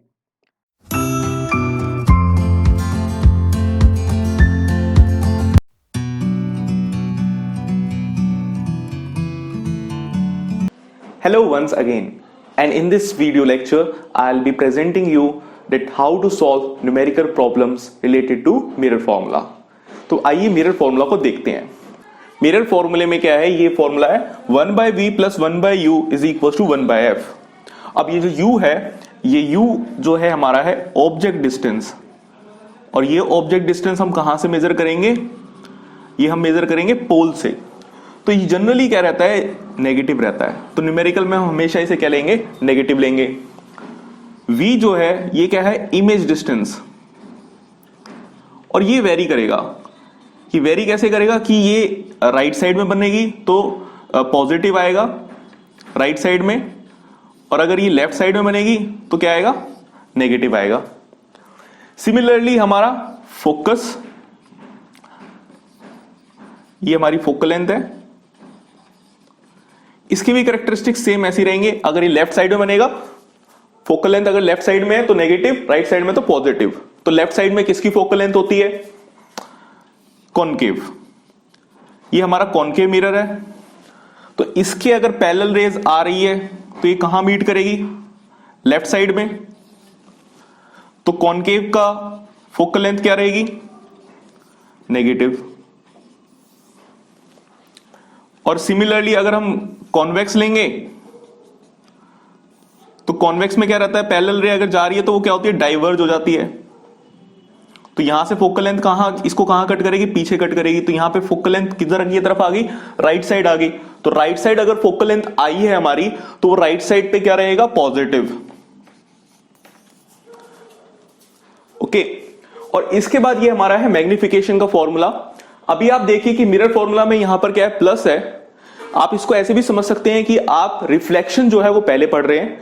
आपने बचपन में प्लस साइन पहले पढ़ा था, एडिशन करना पहले सीखा था, और उसके बाद सब्ट्रैक्शन सीखा था। इसी तरह आपने रिफ्लेक्शन पहले पढ़ा है, तो रिफ्लेक्शन मिरर फॉर्मूला के अकॉर्डिंगली रहेगा, तो क्या रहेगा, पॉजिटिव। और जब आप रिफ्रैक्शन पढ़ेंगे तो वहां पे लेंस फॉर्मूला आएगा और वहां पर साइन क्या आएगा, नेगेटिव। बट अभी यहां पर साइन क्या है, पॉजिटिव। तो 1/v + 1/u = 1/f। मैग्निफिकेशन में अपोजिट हो जाएगा, यहां पर प्लस था तो यहां पे मैग्निफिकेशन क्या है, -v/u। और दूसरी हम इसकी हाइट ऑफ इमेज अपॉन में हाइट ऑफ ऑब्जेक्ट। कई बच्चे इसमें भी कंफ्यूजन रहते हैं, तो आप इसको ऐसे याद कर सकते हैं जैसे कंप्यूटर में हमारा क्या रहता है, IO डिवाइसेस रहते हैं, इनपुट आउटपुट डिवाइसेस रहते हैं। तो इस इनपुट आउटपुट डिवाइसेस में ऊपर क्या रहता है, इमेज, और ये क्या है हमारी ऑब्जेक्ट। तो आप मैग्निफिकेशन में देखेंगे कि ऊपर ये क्या है, इमेज डिस्टेंस, ये क्या है, ऑब्जेक्ट डिस्टेंस, IO, ठीक है, I अपॉन में O। और इधर भी क्या है, ये HI इमेज की हाइट, और इधर ये HO क्या है, ऑब्जेक्ट की हाइट। सिंपल है, फॉर्मूला आपको समझ में आ गया। आइए कुछ न्यूमेरिकल्स करते हैं जो CBSE ने पूछे हैं। So now let's solve the numerical problem based on this spherical mirror। तो अभी आपको ये क्वेश्चन दिख रहा है, तो इसमें मैं आपको कुछ स्टेप्स बताऊंगा जिसके अकॉर्डिंगली ही आपको सॉल्व करना है, तब आपको कोई दिक्कत नहीं होगी, कभी आपको कोई परेशानी नहीं होगी। तो देखिए, सबसे पहले आपको यहां पे जो क्वेश्चन शो हो रहा है, इस क्वेश्चन में आपको देखना है कि कौन सा मिरर है या कौन सा लेंस है। ठीक है, कई बार बच्चे क्या रहते हैं, लेंस वाले क्वेश्चन में मिरर वाला फॉर्मूला लगा देते हैं, मिरर वाले में लेंस वाला लगा देते हैं।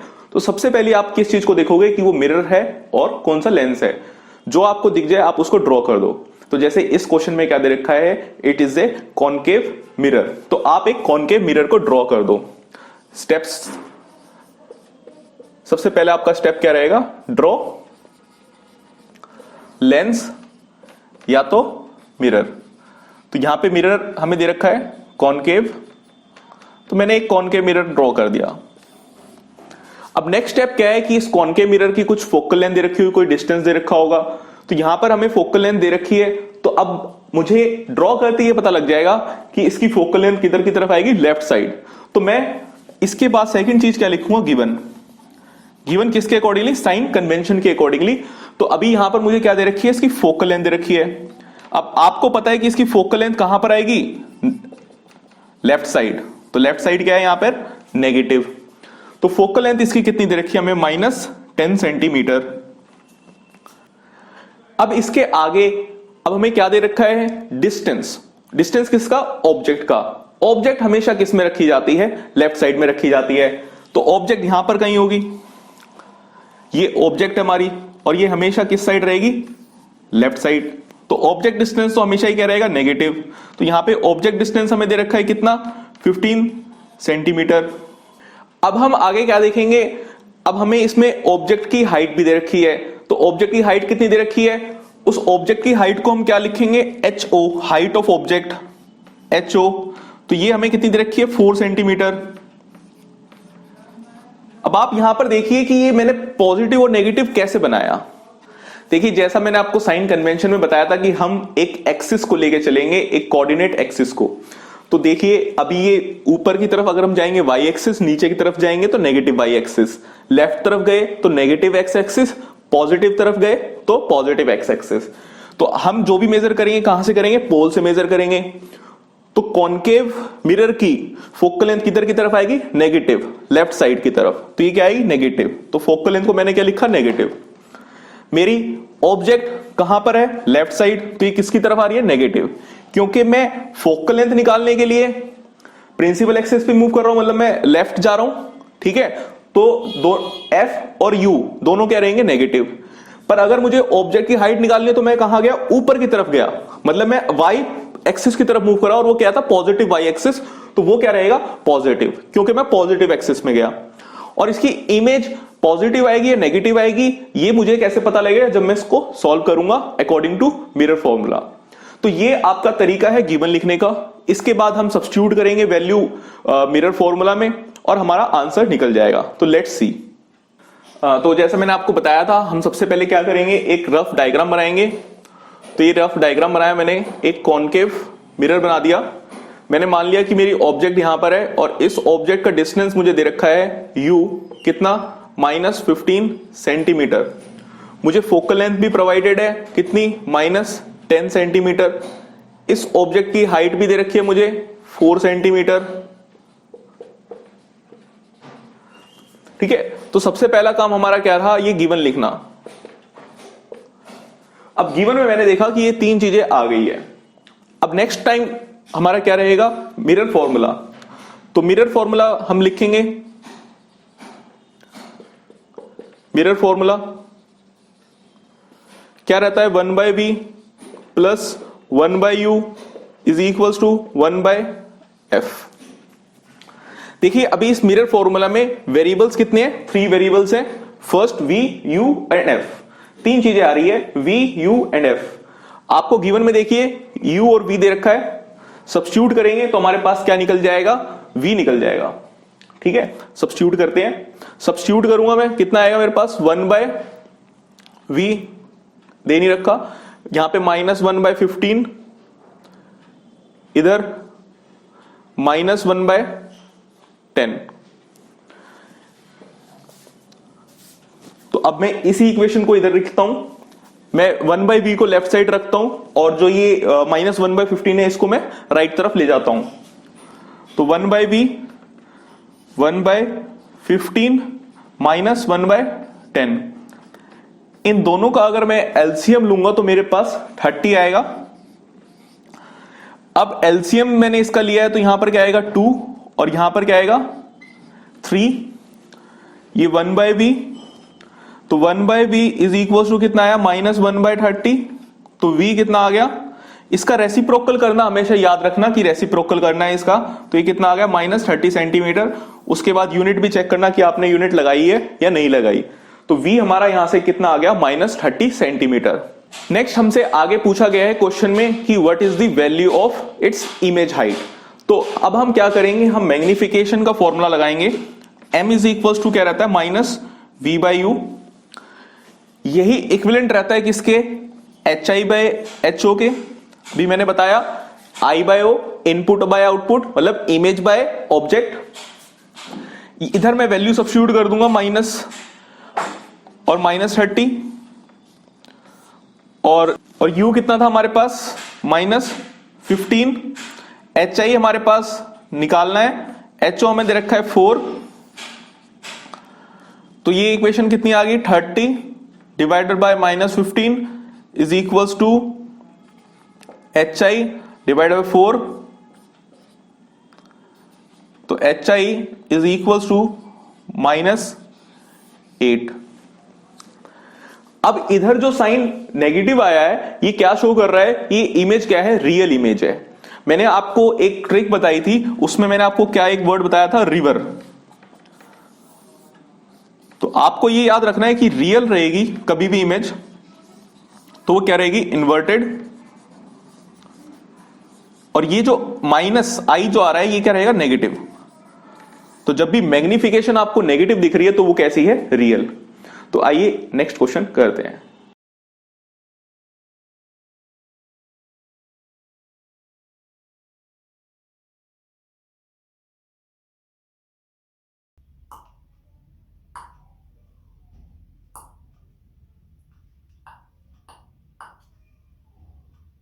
Hey, hello everyone. I welcome you all to this YouTube channel. Actually, I was checking that why light bends when it goes from one medium to another medium. And see, I found a very good reason for that. Let's see.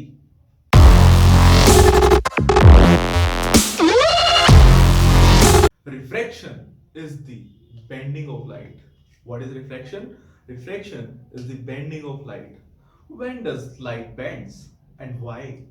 So when light goes from one medium to another medium and why we see it. Definition हमें कह रही है कि light अपना path change कर लेती है जब वो एक मीडियम से दूसरे मीडियम में जाती है। ठीक है, तो ये हमने मान लिया कि ये क्या है, लाइट का एक पाथ है, स्ट्रेट पाइप। हमने एक दूसरा मीडियम ले लिया, ग्लास। नॉर्मली यहां पे क्या प्रेजेंट है, एयर। तो एयर में ये जो लाइट रेज हैं ये क्या है, बिल्कुल फ्रीली मूव हो रही है और सीधी सीधी चलती जा रही है। बट जैसे ही ये ग्लास लैब आया, इस ग्लास लैब में आते ही इसकी स्पीड क्या होगी, थोड़ी सी कम हो जाएगी, क्योंकि यहां पे पार्टिकल्स क्या है, थोड़े पास पास हैं। ठीक है, तो लाइट की स्पीड क्या होगी, कम हो जाएगी। तो अब लाइट क्या करती है, बेंड हो जाती है। जैसे आप सीधी उंगली से घी नहीं निकाल पाते तो आप टेढ़ी उंगली कर लेते हैं, इसी तरह लाइट यहां पे सीधी नहीं जा पाती, लाइट टेढ़ी हो जाती है। तो देखते हैं, लाइट गई और लाइट यहां पे क्या होगी, बेंड होगी। ठीक है, तो इसी बेंडिंग को हम क्या कह रहे हैं, रिफ्रैक्शन। तो रिफ्रैक्शन के आपने कई सारे फिनोमिना देखे होंगे। जैसे एक लेंस हमारे पास है, तो लेंस में भी वेरियस जो इमेजेस बनती है तो वो कहां से बनेगी, रिफ्रैक्शन से। आपने देखा होगा कि एक शीशे की बोतल रखी रहती है जो पानी देते हैं, उनके पास जो ये वाटरमेलन्स रहते हैं, they appear to be very large. तो जब ये लाइट टेढ़ी मेढ़ी होके आती है तो बहुत ही अजीब से फिनोमिना हमें देखने को मिलते हैं। जैसे ये देखिए, एक मैंने नींबू कट कर लिया है, इसको मैं पानी में अगर डालूंगा तो ये बड़ा हो जाएगा, isn't it? It looks like very big. ठीक है, बड़ा लग रहा है ना, और जब हमने निकाला था छोटा था। सिमिलरली आप इस पाइप को देख सकते हैं, जब ये पाइप इसके अंदर जा रहा है तो ये पाइप का साइज भी क्या होता जा रहा है, बड़ा होता जा रहा है। So this is one of the phenomena of refraction of light. और भी कई सारे फिनोमिनन होते हैं, जैसे आप एक स्विमिंग पूल को अगर देखते हैं तो आपको लगता है कि उसकी डेप्थ क्या है, थोड़ी कम, बट जब आप उसके अंदर नीचे चले जाते हैं तो आपको पता लगता है कि पानी कितना है। सो जब लाइट रिफ्रैक्शन करती है तो लाइट के पास होते हैं दो ऑप्शंस, या तो लाइट एक रेयर मीडियम में ट्रेवल कर रही होगी और वो एक डेंसर मीडियम की तरफ जा रही होगी, और वाइस वर्सा कि लाइट डेंसर मीडियम में ट्रेवल कर रही है और रेयर मीडियम में जा रही है। तो आइए देखते हैं कि दोनों केसेस में लाइट बिहेव कैसे करती है। तो फर्स्ट केस हमने लिया है जब लाइट ट्रेवल कर रही है from a rare medium to denser medium. Rare medium हम मान सकते हैं कि ये क्या है, एयर, और डेंसर मीडियम हमने यहां पे लिया है ग्लास। तो ये हमारा क्या है, सोर्स जहां से लाइट प्रोड्यूस हुई। तो ये रे जो है वो कैसी रे है, इंसिडेंट रे। ये पॉइंट ऑफ इंसिडेंट है, इधर मैंने एक नॉर्मल ड्रॉ किया। नॉर्मल और इंसिडेंट रे के बीच के एंगल को हम क्या कहते हैं, एंगल ऑफ इंसिडेंस। ठीक है, अब लाइट के पास दो ऑप्शन, या तो नॉर्मल के करीब चली जाए या नॉर्मल से दूर चली जाए। ठीक है, अब हम देखते हैं जब भी लाइट रिफ्रैक्शन करती है तो उसकी एक चीज कांस्टेंट रहती है और वो है फ्रीक्वेंसी। तो अगर मैं कह रहा हूं कि कांस्टेंट क्या चीज है, फ्रीक्वेंसी। बहुत बार पूछा गया है क्वेश्चन कि while refraction which thing remains constant, wavelength, frequency, ये सब चीजें पूछते हैं। तो क्या है, फ्रीक्वेंसी। अगर फ्रीक्वेंसी कांस्टेंट है तो फ्रीक्वेंसी का फॉर्मूला क्या रहता है, 1/t। दैट मींस टाइम क्या है, कांस्टेंट। ठीक है, एक फॉर्मूला आपने पढ़ा होगा कि speed is equals to distance upon time. अगर मैं ये कह रहा हूं कि मेरा टाइम क्या हो गया, कांस्टेंट, तो डिस्टेंस और स्पीड में कैसा रिलेशन आया, डायरेक्ट रिलेशन। अगर स्पीड डिक्रीज होगी तो डिस्टेंस भी क्या होना चाहिए, डिक्रीज। अब जो लाइट की स्पीड है एयर में, वो क्या है, बहुत तेज दौड़ रही है एयर में, बट जैसे ही ग्लास में एंटर करती है तो उसकी स्पीड क्या हो जाएगी, कम। अब स्पीड क्या हो रही है, कम। ठीक है, हम ये मानते हैं कि स्पीड अभी कम हो रही है, तो लाइट की स्पीड क्या हो रही है, कम हो रही है। अगर उसको टाइम कांस्टेंट रखना है तो डिस्टेंस भी क्या करना पड़ेगा, कम ट्रेवल। तो देखिए एक्चुअली लाइट को जाना चाहिए था ऐसे, अगर उसे स्ट्रेट जाना है तो, बट यहां पर उसे इतना ज्यादा डिस्टेंस ट्रेवल करना पड़ता। तो लाइट क्या लेती है, एक शॉर्टेस्ट पाथ, लाइट बेंड हो जाती है। इससे लाइट ने क्या करा, इतना डिस्टेंस सेव कर लिया। तो लाइट बेंड किधर की तरफ होगी, टुवर्ड्स दी नॉर्मल। क्यों, क्योंकि लाइट की स्पीड यहां पर क्या हो रही है, डिक्रीज, और डिक्रीज जब हो रही है तो वो डिस्टेंस को भी क्या करेगी, डिक्रीज। ठीक है, क्योंकि टाइम क्या रखना है, कांस्टेंट। इसको ऐसे लिख सकते हैं कि टाइम यहां से क्या आएगा, distance upon speed. Speed decrease हुई तो डिस्टेंस भी डिक्रीज होगा। Okay, so that time remains constant. So इस केस में लाइट बेंड हो गई towards the normal. Let's see what happens in the next case. So ये हमारा नेक्स्ट केस है। अब लाइट डेंसर मीडियम जो हमने लिया है ग्लास से रेयर मीडियम जा रही है जो हमारा है एयर। तो ग्लास में हमने मान लिया कि एक सोर्स रखा हुआ है। अब ये इंसिडेंट रे है, इधर हमने एक नॉर्मल ड्रॉ किया। नॉर्मल और इंसिडेंट रे के बीच का एंगल, एंगल ऑफ इंसिडेंस। ठीक है, और अब लाइट के पास फिर दोबारा से यही ऑप्शन, बट हमने पढ़ा speed is equal to distance upon time. Speed यहां पे इंक्रीज होगी तो डिस्टेंस भी इंक्रीज होना चाहिए। Time is equal to distance upon speed, ये वैल्यू कांस्टेंट रखनी है। तो स्पीड इंक्रीज हो रही है। अब लाइट इधर ना बेंड करते हुए, लाइट को एक्चुअली जाना कैसे चाहिए था, स्ट्रेट, बट अब लाइट स्ट्रेट नहीं और ज्यादा ट्रेवल करेगी, क्योंकि अब स्पीड बढ़ चुकी है, स्पीड बढ़ गई तो कांस्टेंट। ये ऐसे है जैसे आप स्कूल से अपने घर जा रहे हैं, ठीक है, और आपको पता है कि आपकी छुट्टी अगर 2 बजे होती है, आपके स्कूल की छुट्टी होती है 2 बजे, आप घर पे पहुंच जाते हैं 2:30 पे। 30 मिनट्स आपका फिक्स टाइम है, मतलब आपके घर स्कूल से घर जाने का टाइम फिक्स है कि आपको 2:30 पे ही पहुंचना है। बट अभी क्या हुआ कि आपको पता है कि रास्ता खाली है, तो आप बिल्कुल चिल मारते हुए दोस्तों के साथ जाओगे घूमते फिरते। तो यहां पे क्या है, रेयर मीडियम, कि अब क्या है कि उसको पता है कि पहुंच तो जाना ही है 30 मिनट्स में, तो घूमता फिरता जा रहा है कि लॉन्ग डिस्टेंस ट्रेवल कर रहा है। बट इस केस में उसको पता है कि अब क्या है, क्राउडेड प्लेस, शॉर्टकट मारता हुआ जा रहा है।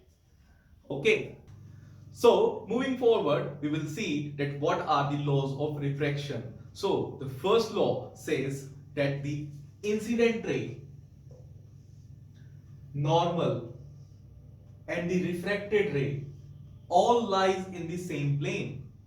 So the first law says the incident ray, normal and refracted ray all lie in the same plane. If you have doubt कि सेम प्लेन क्या होता है, आप कमेंट कर सकते हैं। Same thing I explain in the laws of reflection also, कि same plane का मतलब क्या रहता है। तो यहां हम ज्यादा डिस्कस डिटेल में नहीं करेंगे। सेकेंड चीज जो यहां पे इंपॉर्टेंट है वो है Snell's law. Snell's law said that sine i at the point of incidence, ये क्या है, point of incidence. So at a point of incidence, sin I upon sin R is equal to refractive index. अब ये जो refractive index है किसका है, जिसमें लाइट एंटर कर रही है। जस्ट लाइक कि अगर आपको कनाडा जाना है तो आपको कनाडा का वीजा चाहिए, right.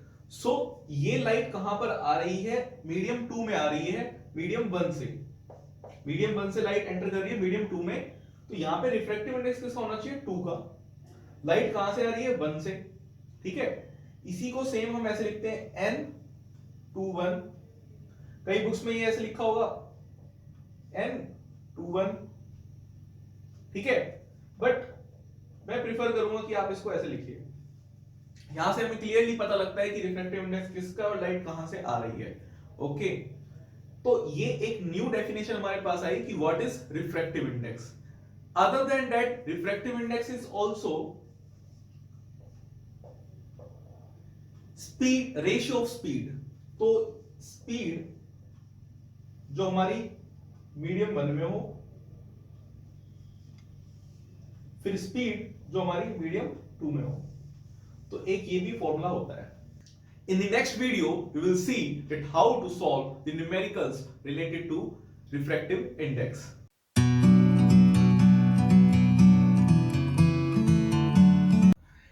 Hey, hello everyone and welcome to this YouTube channel. In this video, we are going to learn about how to solve numerical problems related to refractive index. So, आइए देखते हैं कि refractive index होता क्या है। Refractive index एक ratio है जिसमें हम स्पीड ऑफ लाइट निकालते हैं एक मीडियम की दूसरे मीडियम के रेफरेंस में। ये मेरे पास मान लेते हैं कि एक रे ऑफ लाइट है जो स्ट्रेट ट्रेवल कर रही है। अभी ये लाइट क्या है, एयर में ट्रेवल कर रही है।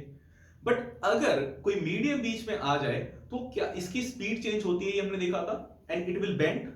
तो ये कितना बेंड हो रहा है ये इसकी स्पीड चेंज पे डिपेंड कर रहा था, ठीक है। तो अभी जैसे कि मैं मानूं कि ये एयर में ट्रेवल कर रही है and it enters into another medium like my beard, तो ये यहां पे एंटर जब करेगी तो इसकी स्पीड कुछ क्या होगी, डिक्रीज हुई है, ठीक है। अब ये यहां से फिर जब दोबारा बाहर निकल रही है तो इसकी स्पीड क्या हो रही है, इंक्रीज हो रही है। तो रिफ्रैक्टिव इंडेक्स में भी हम क्या करेंगे, यही काम करेंगे। स्पीड कितनी चेंज हो रही है इसका एक नंबर निकालेंगे और उसी नंबर को हम क्या कहते हैं, refractive index. Let's see. Refractive index is denoted by n। इस n के नीचे एक नंबर आता है, ठीक है। ये डिपेंड किस पे करेगा कि लाइट कौन से मीडियम से कहां पर जा रही है।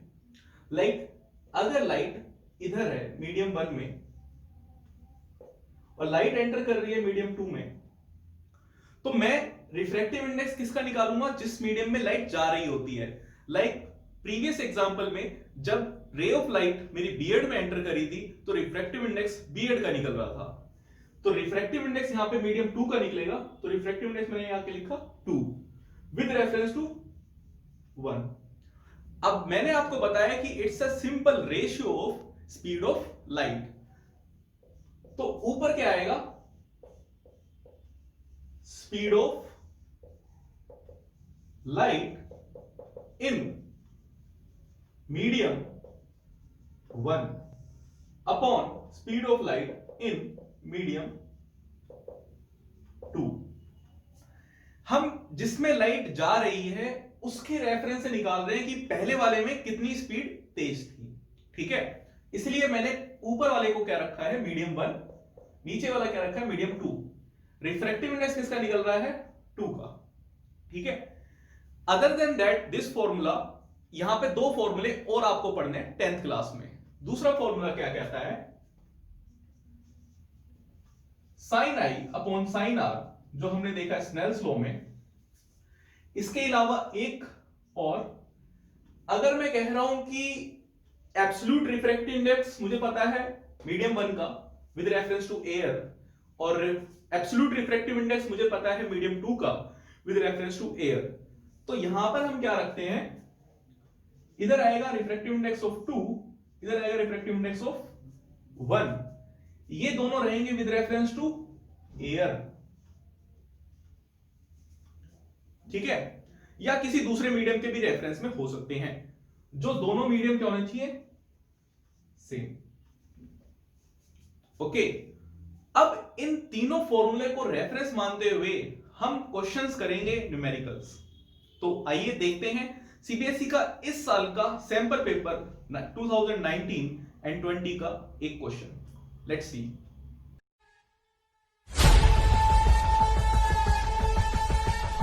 तो आइए स्टार्ट करते हैं हमारे न्यूमेरिकल्स। तो ये मैंने फर्स्ट क्वेश्चन लिया है सीबीएसई सैंपल पेपर 2019 एंड 20 से। So let's see. क्वेश्चन में दिया हुआ है कि लाइट अगर ट्रेवल कर रही है एयर में और एंटर कर रही है किसी एक मीडियम में, तो इस प्रोसेस पे लाइट की स्पीड क्या हो जाती है, हाफ, जब वो मीडियम में एंटर कर रही है। तो मैं मान लेता हूं कि speed of light in air is equals to v, और यही स्पीड ऑफ लाइट मीडियम में v डैश हाफ होगी, तो v डैश कितनी होगी, v/2, ठीक है। तो ये चीज तो मेरे को गिवन है। निकालना क्या है, हमें निकालना है रिफ्रैक्टिव इंडेक्स मीडियम का विद रेफरेंस टू एयर। तो कैसे निकलेगा, आ जाते हैं हमारे फॉर्मूले पे। जब लाइट मीडियम 1 से मीडियम 2 में ट्रेवल करती है और हमें रिफ्रैक्टिव इंडेक्स मीडियम 2 का निकालना होता है, तो हम क्या कर रहे हैं, ऊपर मीडियम 1, नीचे मीडियम 2 की स्पीड। तो इधर से मीडियम 1 क्या है, यहां पे मीडियम 2 क्या है, ऊपर स्पीड किसकी रखनी है, मीडियम 1 की, नीचे किसकी, मीडियम 2 की। तो रिफ्रैक्टिव इंडेक्स अगर हमें इसका निकालना है तो ये क्या होगा, speed of light in medium 1, जिसको हम लिख सकते हैं एयर भी, ठीक है, अपॉन में speed of light in medium 2, जो हमें मीडियम दे रखा है। तो एयर में स्पीड कितनी है, v, और नीचे कितनी है, v डैश। v डैश को मैं रिप्लेस कर सकता हूं v/2 से, तो ये दोनों कट गए, मेरा आंसर आ गया 2। इसकी कोई यूनिट नहीं होती है क्योंकि ये क्या है, सिंपल एक रेशियो। देखिए कितना सिंपल क्वेश्चन था। Let's see another question.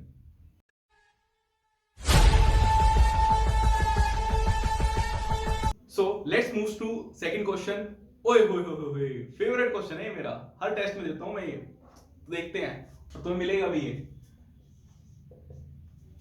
एक रिफ्रैक्टिव इंडेक्स हमें दे रखा है वाटर का विद रेफरेंस टू एयर, ठीक है, 4/3। रिफ्रैक्टिव इंडेक्स हमें दे रखा है ग्लास का विद रेफरेंस टू एयर 3/2, ये गिवन है। टू फाइंड रिफ्रैक्टिव इंडेक्स निकालना है ग्लास का विद रेफरेंस टू वाटर। तो कैसे करेंगे ये क्वेश्चन? अब हमें निकालना है ग्लास का विद रेफरेंस टू वाटर। हमें दे रखे हैं वाटर और ग्लास के refractive index with reference to air और एयर। मैं डायरेक्टली फॉर्मूला भी लगा सकता हूं, बट मैंने देखा है कई बच्चे फॉर्मूला एग्जाम में भूल जाते हैं। तो देखते हैं, अगर मैं कह रहा हूं कि रिफ्रैक्टिव इंडेक्स मुझे निकालना है ग्लास का विद रेफरेंस टू वाटर, तो दैट मींस कि हुआ क्या होगा कि लाइट वाटर से एंटर करी होगी ग्लास के अंदर, ठीक है। बट यहां पे हम ये मान के चलेंगे कि अभी हमें डायरेक्टली नहीं पता, तो कोई एक इंटरमीडिएट स्टेट आई होगी, और वो इंटरमीडिएट स्टेट क्या है? एयर। तो मैं ये मान सकता हूं कि वाटर से पहले एयर में गई और एयर के बाद ग्लास में लाइट। तो ये जो एयर एयर आया, ये क्या है मेरा? एक रेफरेंस, ठीक है। हमेशा आपको ऐसे ही देखना है, जिस मीडियम से इस मीडियम से मैं इस मीडियम तक जा रहा हूं, तो इसके बीच में से कोई एक मीडियम होना चाहिए जो मेरा क्या होगा? रेफरेंस। तो मैंने रेफरेंस ये एयर से मान लिया, क्योंकि एयर के रेफरेंस में क्वेश्चन में गिवन था, ठीक है। अब देखिए यहां पे जो रिफ्रैक्टिव इंडेक्स दे रखा है वो अपोजिट दे रखा है, तो मैं इसको रिवर्स ऑर्डर में लिख सकता हूं। अगर मैं रिफ्रैक्टिव इंडेक्स एयर का लिखना चाह रहा हूं विद रेफरेंस टू वाटर, तो ये क्या हो जाएगा? रेसिप्रोकल 3/4, ठीक है। और ये तो मुझे एग्जैक्टली दे ही रखा है, बस ये वैल्यू मैं यहां सब्स्टिट्यूट कर दूंगा, ये वाली वैल्यू यहां सब्स्टिट्यूट कर देंगे, तो क्या आ जाएगा? 3/4 इंटू 3/2, और आंसर हमारा आ गया 9/8, ठीक है। अगर आपको ऐसे नहीं करना, डायरेक्टली फॉर्मूले से करना है, तो वो भी कर सकते हैं। फॉर्मूले में क्या दे रखा है? रिफ्रैक्टिव इंडेक्स किसका? 2 का, जिसमें लाइट एंटर कर रही है। तो एंटर किस में करी? ग्लास में। तो ग्लास का रिफ्रैक्टिव इंडेक्स ऊपर लिख दो, वाटर का नीचे लिख दो, और उसके बाद सॉल्व कर लो। देखते हैं नेक्स्ट क्वेश्चन।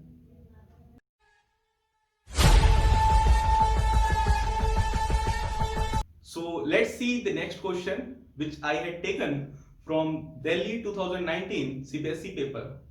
So question में दे रखा है कि जब एक लाइट वैक्यूम से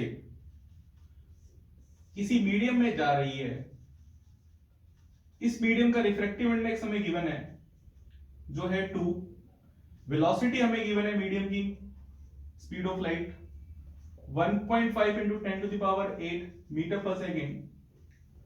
टू फाइंड है speed of light in vacuum, ये हमें निकालना है। तो देखिए कई बच्चे तो बहुत होशियार बनते हैं और इसमें directly speed of light in vacuum लिख देते हैं 3 into 10 to the power 8, but उसमें आपको मार्क्स नहीं मिलेंगे। तो देखिए कैसे करेंगे। हमें रिफ्रैक्टिव इंडेक्स दे रखा है मीडियम 2 का, ठीक है।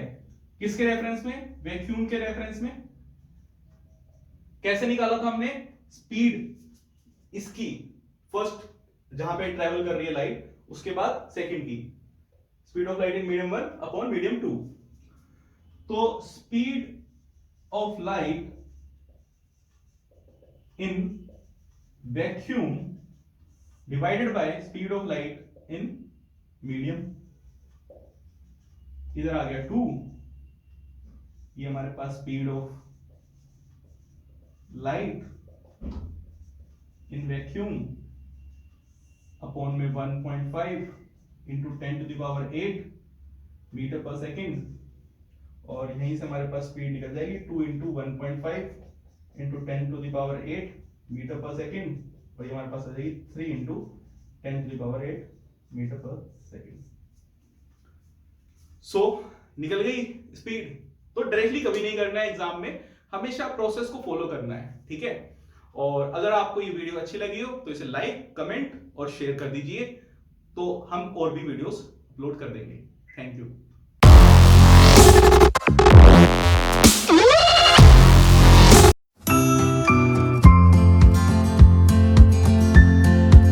So hello everyone and welcome to Study Buddy YouTube channel, and when it's about study it must be Study Buddy।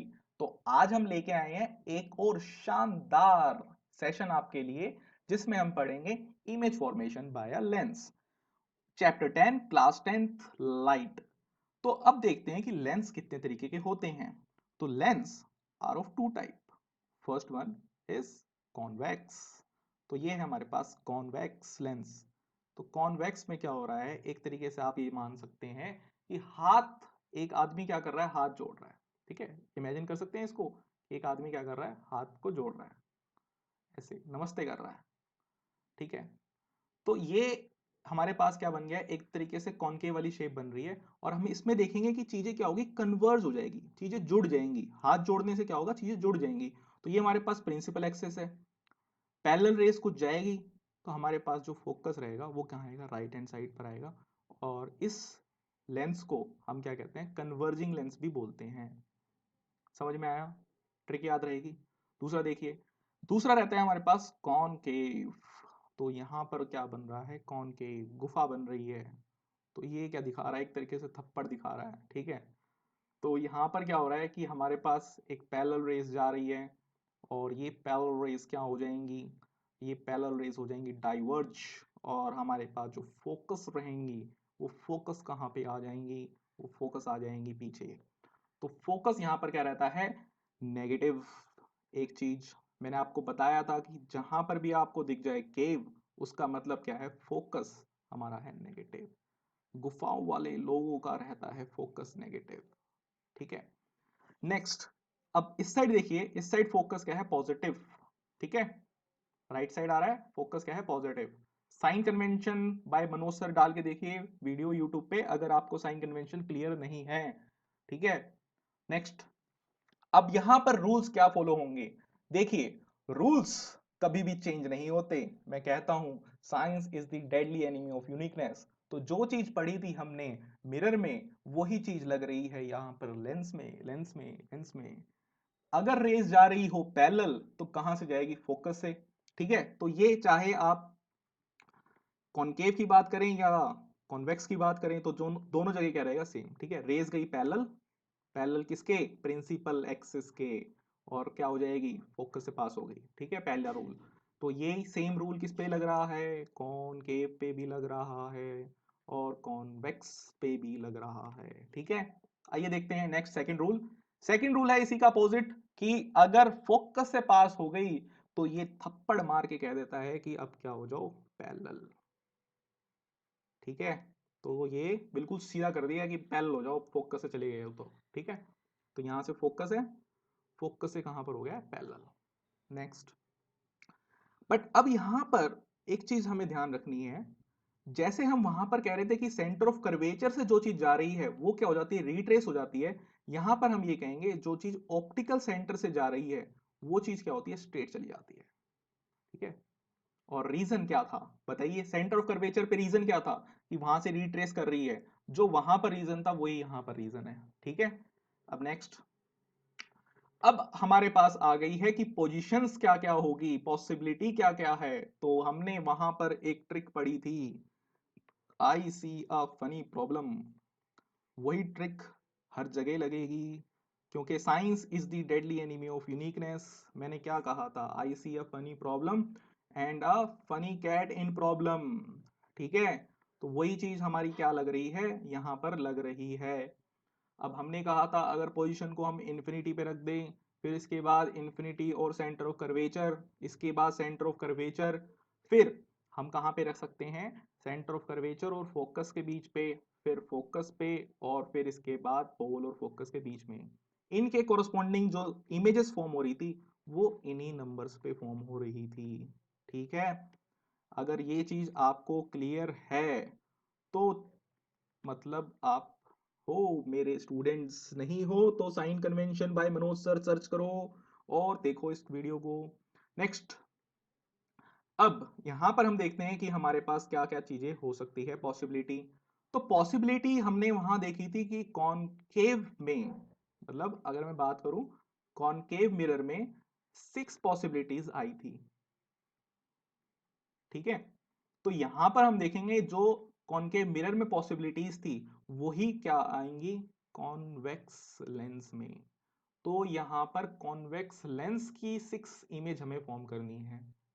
फिर हमने देखा था कि जो हमारे पास कॉन्वेक्स मिरर था उसमें जो पॉसिबिलिटीज थी वो कितनी थी, 2। तो यहां पर हम देखेंगे कि कॉनकेव लेंस जो रहेगा उस पे सिर्फ क्या इमेज बनेगी, 2। बात क्लियर हो रही है? तो ये तो बात हुई पॉसिबिलिटीज की। सेम है जो हमने मिरर में पढ़ा था। ठीक है, रिमेंबर माई वन रूल कि आप अगर साइंस को कॉमन वे से नहीं पढ़ रहे हो तो आप साइंस नहीं पढ़ रहे हो। साइंस में आपको 2 चीजों का याद रखना है, रूल्स लाइक मैथ्स, ठीक है, and second thing generalise the things, और चीजों को कन्फाइन करके रखना है, कीवर्ड्स से आंसर्स लिखने हैं, you will be a topper, और वहां पे हमारा नाम ले देना कि स्टडी बडी ने पढ़ाया है। देखिए, फर्स्ट चीज, फर्स्ट हमने कहा था कि कहां पे चीज रखी रहेगी, इन्फिनिटी। इन्फिनिटी पे जब भी हम चीजों को रखते हैं तो क्या हो जाती है, फोकस, फोकस पे बन जाती है। ठीक है, सेकंड चीज, सेकंड चीज कहां पे रखेंगे, बियॉन्ड सी। तो बियॉन्ड सी यहां पर जो है वो हम सी कहते हैं और 2f कहते हैं, तो यहां पर हम जो सी है उसको 2f भी कह देते हैं। ठीक है, इस चीज का ध्यान रखना। तो हमने बियॉन्ड सी रखा है। फिर इसके बाद कहां पे रखा, देखिए, फिर सी पे रखेंगे। ठीक है, इसके बाद हमने सी पे रख दिया। फोर्थ कहां पे रखेंगे, एफ एंड सी के बीच में, एफ एंड सी के बीच में रख दिया। फिर कहां रखेंगे, फिर फोकस पे रख देंगे, और फिर फोकस और ऑप्टिकल सेंटर के बीच में रख देंगे। ठीक है, वहां पर पोल एंड फोकस था, यहाँ पे ऑप्टिकल सेंटर बोलते हैं लेंस में। इतना तो आइडिया आपको होगा ही। अब देखते हैं कि ये बन कैसे रही है। तो देखिए, पैरेलल रेज गई, फर्स्ट रूल हमारा क्या था, कोई भी चीज पैरेलल जाएगी तो कहां से पास हो जाएगी, फोकस से, तो फोकस से पास हो गई। दूसरी रेज भी हमने पैरेलल पास कराई, फोकस से पास हो गई। तो यहाँ पे जो हमारी इमेज बन रही है वो बिल्कुल क्या हो गई, पॉइंट इमेज। ठीक है, पहली चीज। दूसरी, यहाँ पे लाइट जो है रियली में मीट कर रही है, रियली में मीट कर रही है तो हमारा जो ये रूल था रिवर वाला वो भी एप्लीकेबल हो जाएगा कि रियल एंड इन्वर्टेड। इसके अलावा ये क्या है, डिमिनिश्ड। ठीक है, हाईली डिमिनिश्ड है, हाईली डिमिनिश्ड। अब नेक्स्ट देखिए, नेक्स्ट में क्या हो रहा है कि हमारी पैरेलल रेज गई और फोकस से पास हो जाएगी, तो फोकस से पास हो गई। फिर हमने ऑप्टिकल सेंटर से पास करा दी और वो स्ट्रेट चली गई, स्ट्रेट ड्राइव लगी और यहां पर बन गई हमारे पास एक इमेज। इमेज फिर से कैसी रही, रियल एंड इन्वर्टेड। ठीक है, फिर देखिए इधर हमने अब कहां पे रखा, सी पे। तो सी पे हमें पता है कहां पे बन जाती है, सी पे ही, बट यहाँ पे क्या बन रही है, अपोजिट साइड पे, अपोजिट साइड पे, बट रियल एंड इन्वर्टेड। ठीक है, सेम वही रूल, यहाँ पे पैरेलल गई, फोकस से पास हो गई, ऑप्टिकल सेंटर से गई और यहाँ पे हो गई। ठीक है, इन सभी इमेजेस को आपको बना के देखना है, अदरवाइज ये एग्जाम में बनती नहीं है। तो इसकी भी ट्रिक्स रहती हैं, बट वो ट्रिक्स जब मैं बिल्कुल सामने होऊंगा तभी बता सकता हूँ आपको। ठीक है, या फिर आप पर्सनल सेशंस ले सकते हैं, उसमें आपको बता सकते हैं। ठीक है, बहुत ही नॉमिनल चार्जेस हैं। अगर कोई भी आपको डाउट रहता है आप कॉल कीजिए 24/7 एंड शेड्यूल लीजिए और मैं आपको आपके डाउट्स क्लियर कर दूंगा। ठीक है, नेक्स्ट देखते हैं। नेक्स्ट है, जब C और F के बीच में रखी हुई है तो पैरेलल रेज जा रही है, फोकस से पास हो रही है, ऑप्टिकल सेंटर से जाएगी तो स्ट्रेट चली जाएगी। इसी रूल का फॉलो कर रहे हैं हम। ठीक है, और हमारी जो इमेज बन रही है वो इस साइड बन रही है, रियल एंड इन्वर्टेड। नेक्स्ट देखिए, पैरेलल गई रेस कहां से पास होगी, फोकस से। इसी का यूज कर रहे हैं हर जगह कि पैरेलल जाएगी फोकस से पास हो जाएगी। ठीक है, अब देखिए ऑप्टिकल सेंटर से गई तो क्या हो जाएगी, स्ट्रेट चली जाएगी। तो यहां पे हमने देखा कि ये पैरेलल रेस बन रही है, पैरेलल आ रही है तो ये कहां पर बनेगी इमेज इसकी, इन्फिनिटी पे। इन्फिनिटी पे बनती है जब फोकस पे रखते हैं तो हम। ठीक है, फोकस पे रखते हैं तो कहां बनती है, इन्फिनिटी पे। फोकस और हमने यहाँ पे रखी सेंटर ऑफ कर्वेचर के बीच में तो कहां पर बनती है, बियॉन्ड सी। तो बियॉन्ड सी जा रही है, धीरे धीरे ही तो पीछे जाएगी। देखो फोकस पे सबसे पहले बनती है इमेज, फिर फोकस से क्या है, इमेज दूर जाती रहेगी और ऑब्जेक्ट पास आती रहती है, यही तो काम हो रहा है। मतलब ऑब्जेक्ट तो आ रही है ऐसे, ठीक है, और इमेज जाती है ऐसे पीछे, ये मिरर की बात कर रहे हैं। बट अगर लेंस में बात करें तो ऑब्जेक्ट भी ऐसे आगे आएगी, वैसे ही हमारी क्या है, इमेज भी पीछे पीछे जाती रहेगी। चाहे देख लो आप, ऐसे ही हो रहा है। यही तो जनरलाइजेशन है, यही चीज आपको नोट करनी है खुद ही, ठीक है। तो जो फैक्ट्स रहेंगे उसमें तो आपको मैं दे दूंगा ट्रिक्स, बट आपको ये जनरलाइजेशन समझनी है ताकि भारत आगे बढ़े। भारत आगे बढ़े, और भारत सिर्फ, बच्चे क्या है, सिर्फ रटने में अपना दिमाग नहीं वेस्ट करें। रटने की तो हम ट्रिक्स बता देंगे आपको, आप चीजों को समझ लीजिए, बट इससे जो आपका टाइम बचता है उसको आप यूटिलाइज करिए, और यूटिलाइज करिए किसी क्रिएटिविटी में, ठीक है, जिससे इंडिया आगे जाए, स्किल्ड इंडिया बने। अब नेक्स्ट देखते हैं आगे। ऑप्टिकल सेंटर और फोकस के बीच में अगर रखा हुआ है तो क्या हो रहा है, पैरेलल रेज गई, फोकस से पास हो गई, ऑप्टिकल सेंटर से करी, बट यहाँ पर हम देख रहे हैं क्या चीजें हो रही है, डाइवर्जेंट हो रही है। तो इधर तो आगे जाके तो मिलेगी नहीं ना, क्योंकि दूर दूर जाती रहेगी। जितना मैं दूर जाऊंगा उतनी ये रेस क्या रहेगी, दूर जाती रहेगी। तो इधर नहीं मिलेगी तो कहाँ मिलेगी, पीछे। अब पीछे मिल रही है तो कैसी मिल रही है, वर्चुअली, क्योंकि रियल में तो मिलेगी नहीं। तो वर्चुअल इमेज हमेशा कैसी होती है, इरेक्टेड। देखो, रूल कभी मेरा फेल नहीं होगा। कहीं पर फेल होता है तो आप कमेंट में लिख के बताइए कि आपको ऐसे मिल गई है कंडीशन जिसमें ये रूल फेल हो गया है। तो रियल इमेज हमेशा क्या रहेगी, इन्वर्टेड, और वर्चुअल इमेज क्या रहेगी, इरेक्टेड। क्लियर है। आइए देखते हैं। तो ये हमारे पास आ गया है कॉनकेव लेंस। कॉनकेव लेंस में जैसा हमने कहा था सिर्फ दो ही पोजीशंस हो सकती है, कि या तो हमने कहाँ रखा है, इन्फिनिटी पे, या फिर कहीं भी रख देंगे।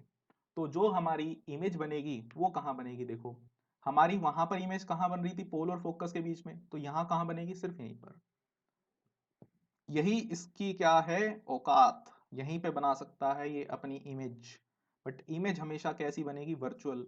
तो वर्चुअल मतलब इरेक्टेड, ठीक है। यहां पर भी देखिए फोकस पे ही है, तो सिर्फ यही क्या है, इसकी रेंज है, यहीं पर रहेगी। और इसके साथ साथ वर्चुअल इरेक्टेड के साथ क्या है, डिमिनिश्ड भी है, वेद, या आप इसको देव, कुछ भी समझ लो। जिसका देव नाम है वो नीचे कमेंट जरूर करें कि मेरा नाम देव है, और जिसका नाम देव भी नहीं है वो भी कमेंट करे, और हमें बताइए कि ये ट्रिक कैसी लग रही है आपको। ऐसा नहीं है कि आपने एक कमेंट कर दिया है, दो कमेंट करिए, तीन कमेंट करिए। मुझे, मैं सारी कमेंट का रिप्लाई करता हूँ, मैं खुद भी देखता हूँ पर्सनली। ऐसा ही नहीं है कि स्टडी बेडी ट्यूशन वाले ही देख रहे हैं, मैं भी देखता हूँ। नेक्स्ट देखिए, if you want more sessions like this, तो आप इस सेशन पे कमेंट करिए, इस सेशन को शेयर करिए। जितने ज्यादा लोग देखेंगे उससे बढ़िया बढ़िया ट्रिक्स, जो भी हम क्लास में ट्रिक्स बताते हैं वो सारी फिर मैं शेयर करूंगा, ठीक है। और लाइक करिए सेशन को, और सब्सक्राइब करिए हमारा यूट्यूब चैनल। ओके, आप यूट्यूब के अलावा हमें इंस्टाग्राम पे भी फॉलो कर सकते हैं, और इंस्टाग्राम पे आप मुझे भी फॉलो कर सकते हैं, ठीक है। तो स्टडी बडी को भी फॉलो कर सकते हैं, और आप मुझे भी फॉलो कर सकते हैं। तो बस इस सेशन में इतना ही। अगर आपको सेशन पसंद आया है तो लाइक कर दीजिए।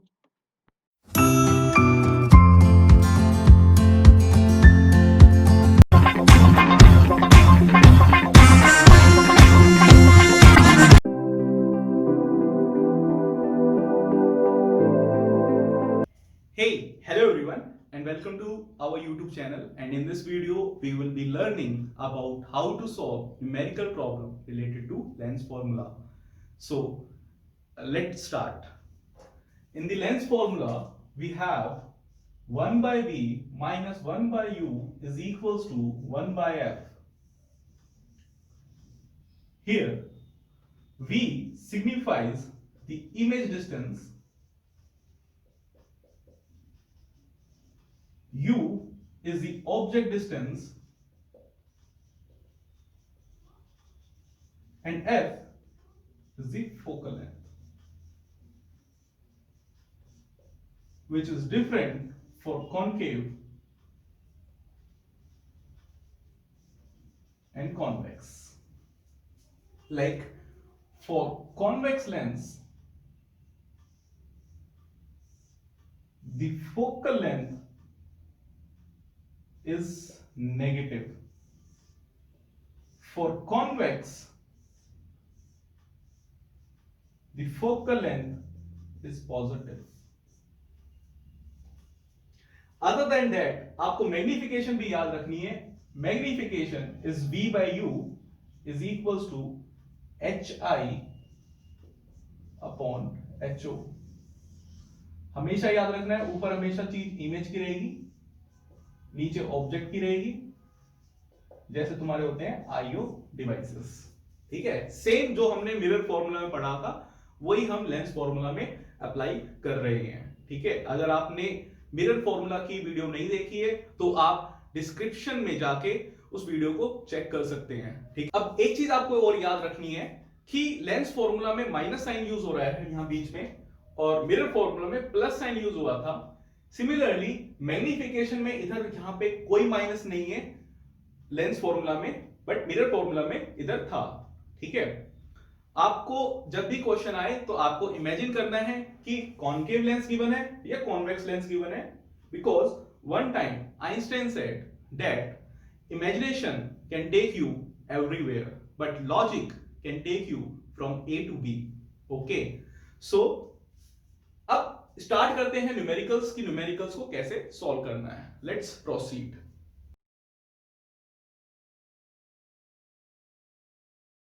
So this numerical I had taken from CBSE 2019 paper. तो आइए देखते हैं, क्वेश्चन में हमें गिवन है कि एक कॉन्वेक्स लेंस है, उसकी फोकल लेंथ हमें दे रखी है 20 और एक ऑब्जेक्ट को हमने रखा हुआ है 10 centimetre away from the lens. So let us proceed that कि हम आगे कैसे बढ़ते हैं। जो भी चीज आपको दे रखी है पहले आप उसको क्या करेंगे, इमेजिन करेंगे अपने दिमाग में। तो यहां पर दे रखा है एक कॉन्वेक्स लेंस, तो मैंने एक कॉन्वेक्स लेंस ले लिया। ठीक है, एक कॉन्वेक्स लेंस एज्यूम कर लिया और इसमें मैं फिर एक आर्बिट्ररी मान लूंगा कि एक क्या है मेरे पास, एक प्रिंसिपल एक्सिस, और जो भी मैंने ऑब्जेक्ट रखी होगी उससे एक लाइट जा रही होगी और पैरेलल रेज अगर जाएगी तो वो यहां से बेंट होके कहां पे मीट करेगी, फोकस पे। तो इसकी फोकस कहां पर होगी, राइट साइड। ओके, सो राइट साइड अगर फोकस आई है तो फोकस क्या होगी, पॉजिटिव। तो पहला काम तो आपका यही होना चाहिए। तो देखते हैं, तो क्वेश्चन हमें दे रखा है, तो सबसे पहले मैं फोकल लेंथ क्या लिखूंगा, पॉजिटिव। कितनी, 20 सेंटीमीटर। एक रफ डायग्राम भी तुम बना सकते हो कि कॉन्वेक्स दे रखा है तो हमें फोकल लेंथ क्या होगी, पॉजिटिव। ओके, एडवांटेज क्या रहता है एक डायग्राम बनाने का कि हमें पता लग जाता है कि मिरर है या लेंस है, अदरवाइज ये गलती बहुत बच्चे करते हैं। और अगर लेंस बन गया है तो हम फॉर्मूला भी माइनस वाला रखेंगे। U हमें दे रखा है, ये हमेशा माइनस में ही रहता है। तो using lens formula 1 by V minus 1 by U is equals to 1 by F। 1 by V हमें निकालना है तो 1 by F plus 1 by U लिख सकते हैं। मैं वैल्यू सब्स्टिट्यूट कर रहा हूं, 1 by 20 minus 1 by 10। दोनों को एलसीएम लेके भी सॉल्व कर सकते हैं, बट मैं ज्यादा प्रेफर करता हूं कि इधर ही नंबर सेम बना दूं। तो 2 by 2 से मल्टीप्लाई कर दिया। ठीक है, इधर से मेरे पास क्या आ जाएगा, 1 by 20 minus 2 by 20 is equals to minus 1 by 20। ये मेरी 1 by V की वैल्यू आई। तो V रेसिप्रोकल होके कितना आ जाएगा, माइनस 20 सेंटीमीटर। नेगेटिव वैल्यू का मतलब क्या है कि इमेज भी मेरी किधर बन रही होगी, इधर ही बन रही होगी, नहीं। ठीक है, 20 आया तो मतलब यहीं बन रही है। V is equals to minus 20 centimetre. मैंने U इधर रखा था। ठीक है, आपको पता है कि जब आप इमेज फॉर्मेशन करेंगे तो अगर फोकल लेंथ इधर है और मैंने ऑब्जेक्ट इधर रख दी तो इसकी इमेज भी क्या है, कहीं यहीं बन रही होगी, ऐसे। ये इसकी इमेज है, ये इसकी ऑब्जेक्ट है। ठीक है, तो मैग्नीफाइड इमेज बन रही है। ओके, इसका नेचर कैसा है, virtual, erected and magnified. Okay, ये 3 कैरेक्टरिस्टिक्स है इसकी इमेज की। आइए देखते हैं नेक्स्ट क्वेश्चन।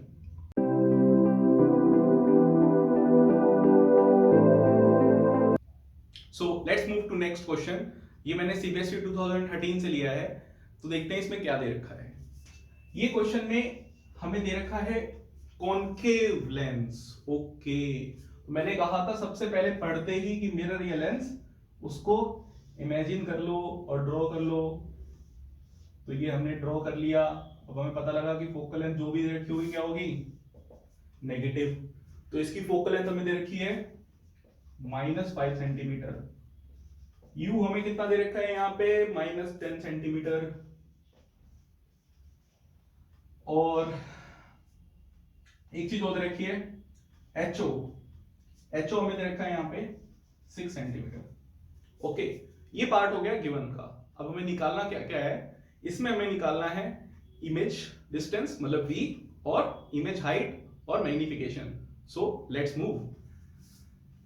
तो यहां से फिर हम ऐसे ही स्टार्ट करेंगे using lens formula.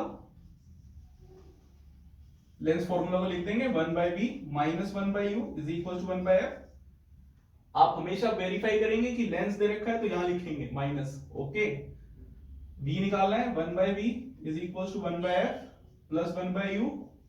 Value substitute कर देते हैं -1/5 -1/10। दोबारा से नंबर को कांस्टेंट बनाने के लिए इधर दोनों से 2 से मल्टीप्लाई कर दिया -2/10 -1/10। ओके, दोनों ऐड हो रहे हैं तो -3/10। v मेरा कितना आ गया -10/3 सेंटीमीटर। ओके, तो v हमारा आ गया। नेक्स्ट देखते हैं। नेक्स्ट हमसे पूछा है मैग्निफिकेशन, तो मैग्निफिकेशन होती है v/u। v हमारा आया -10/3। u हमें दे रखा है -10,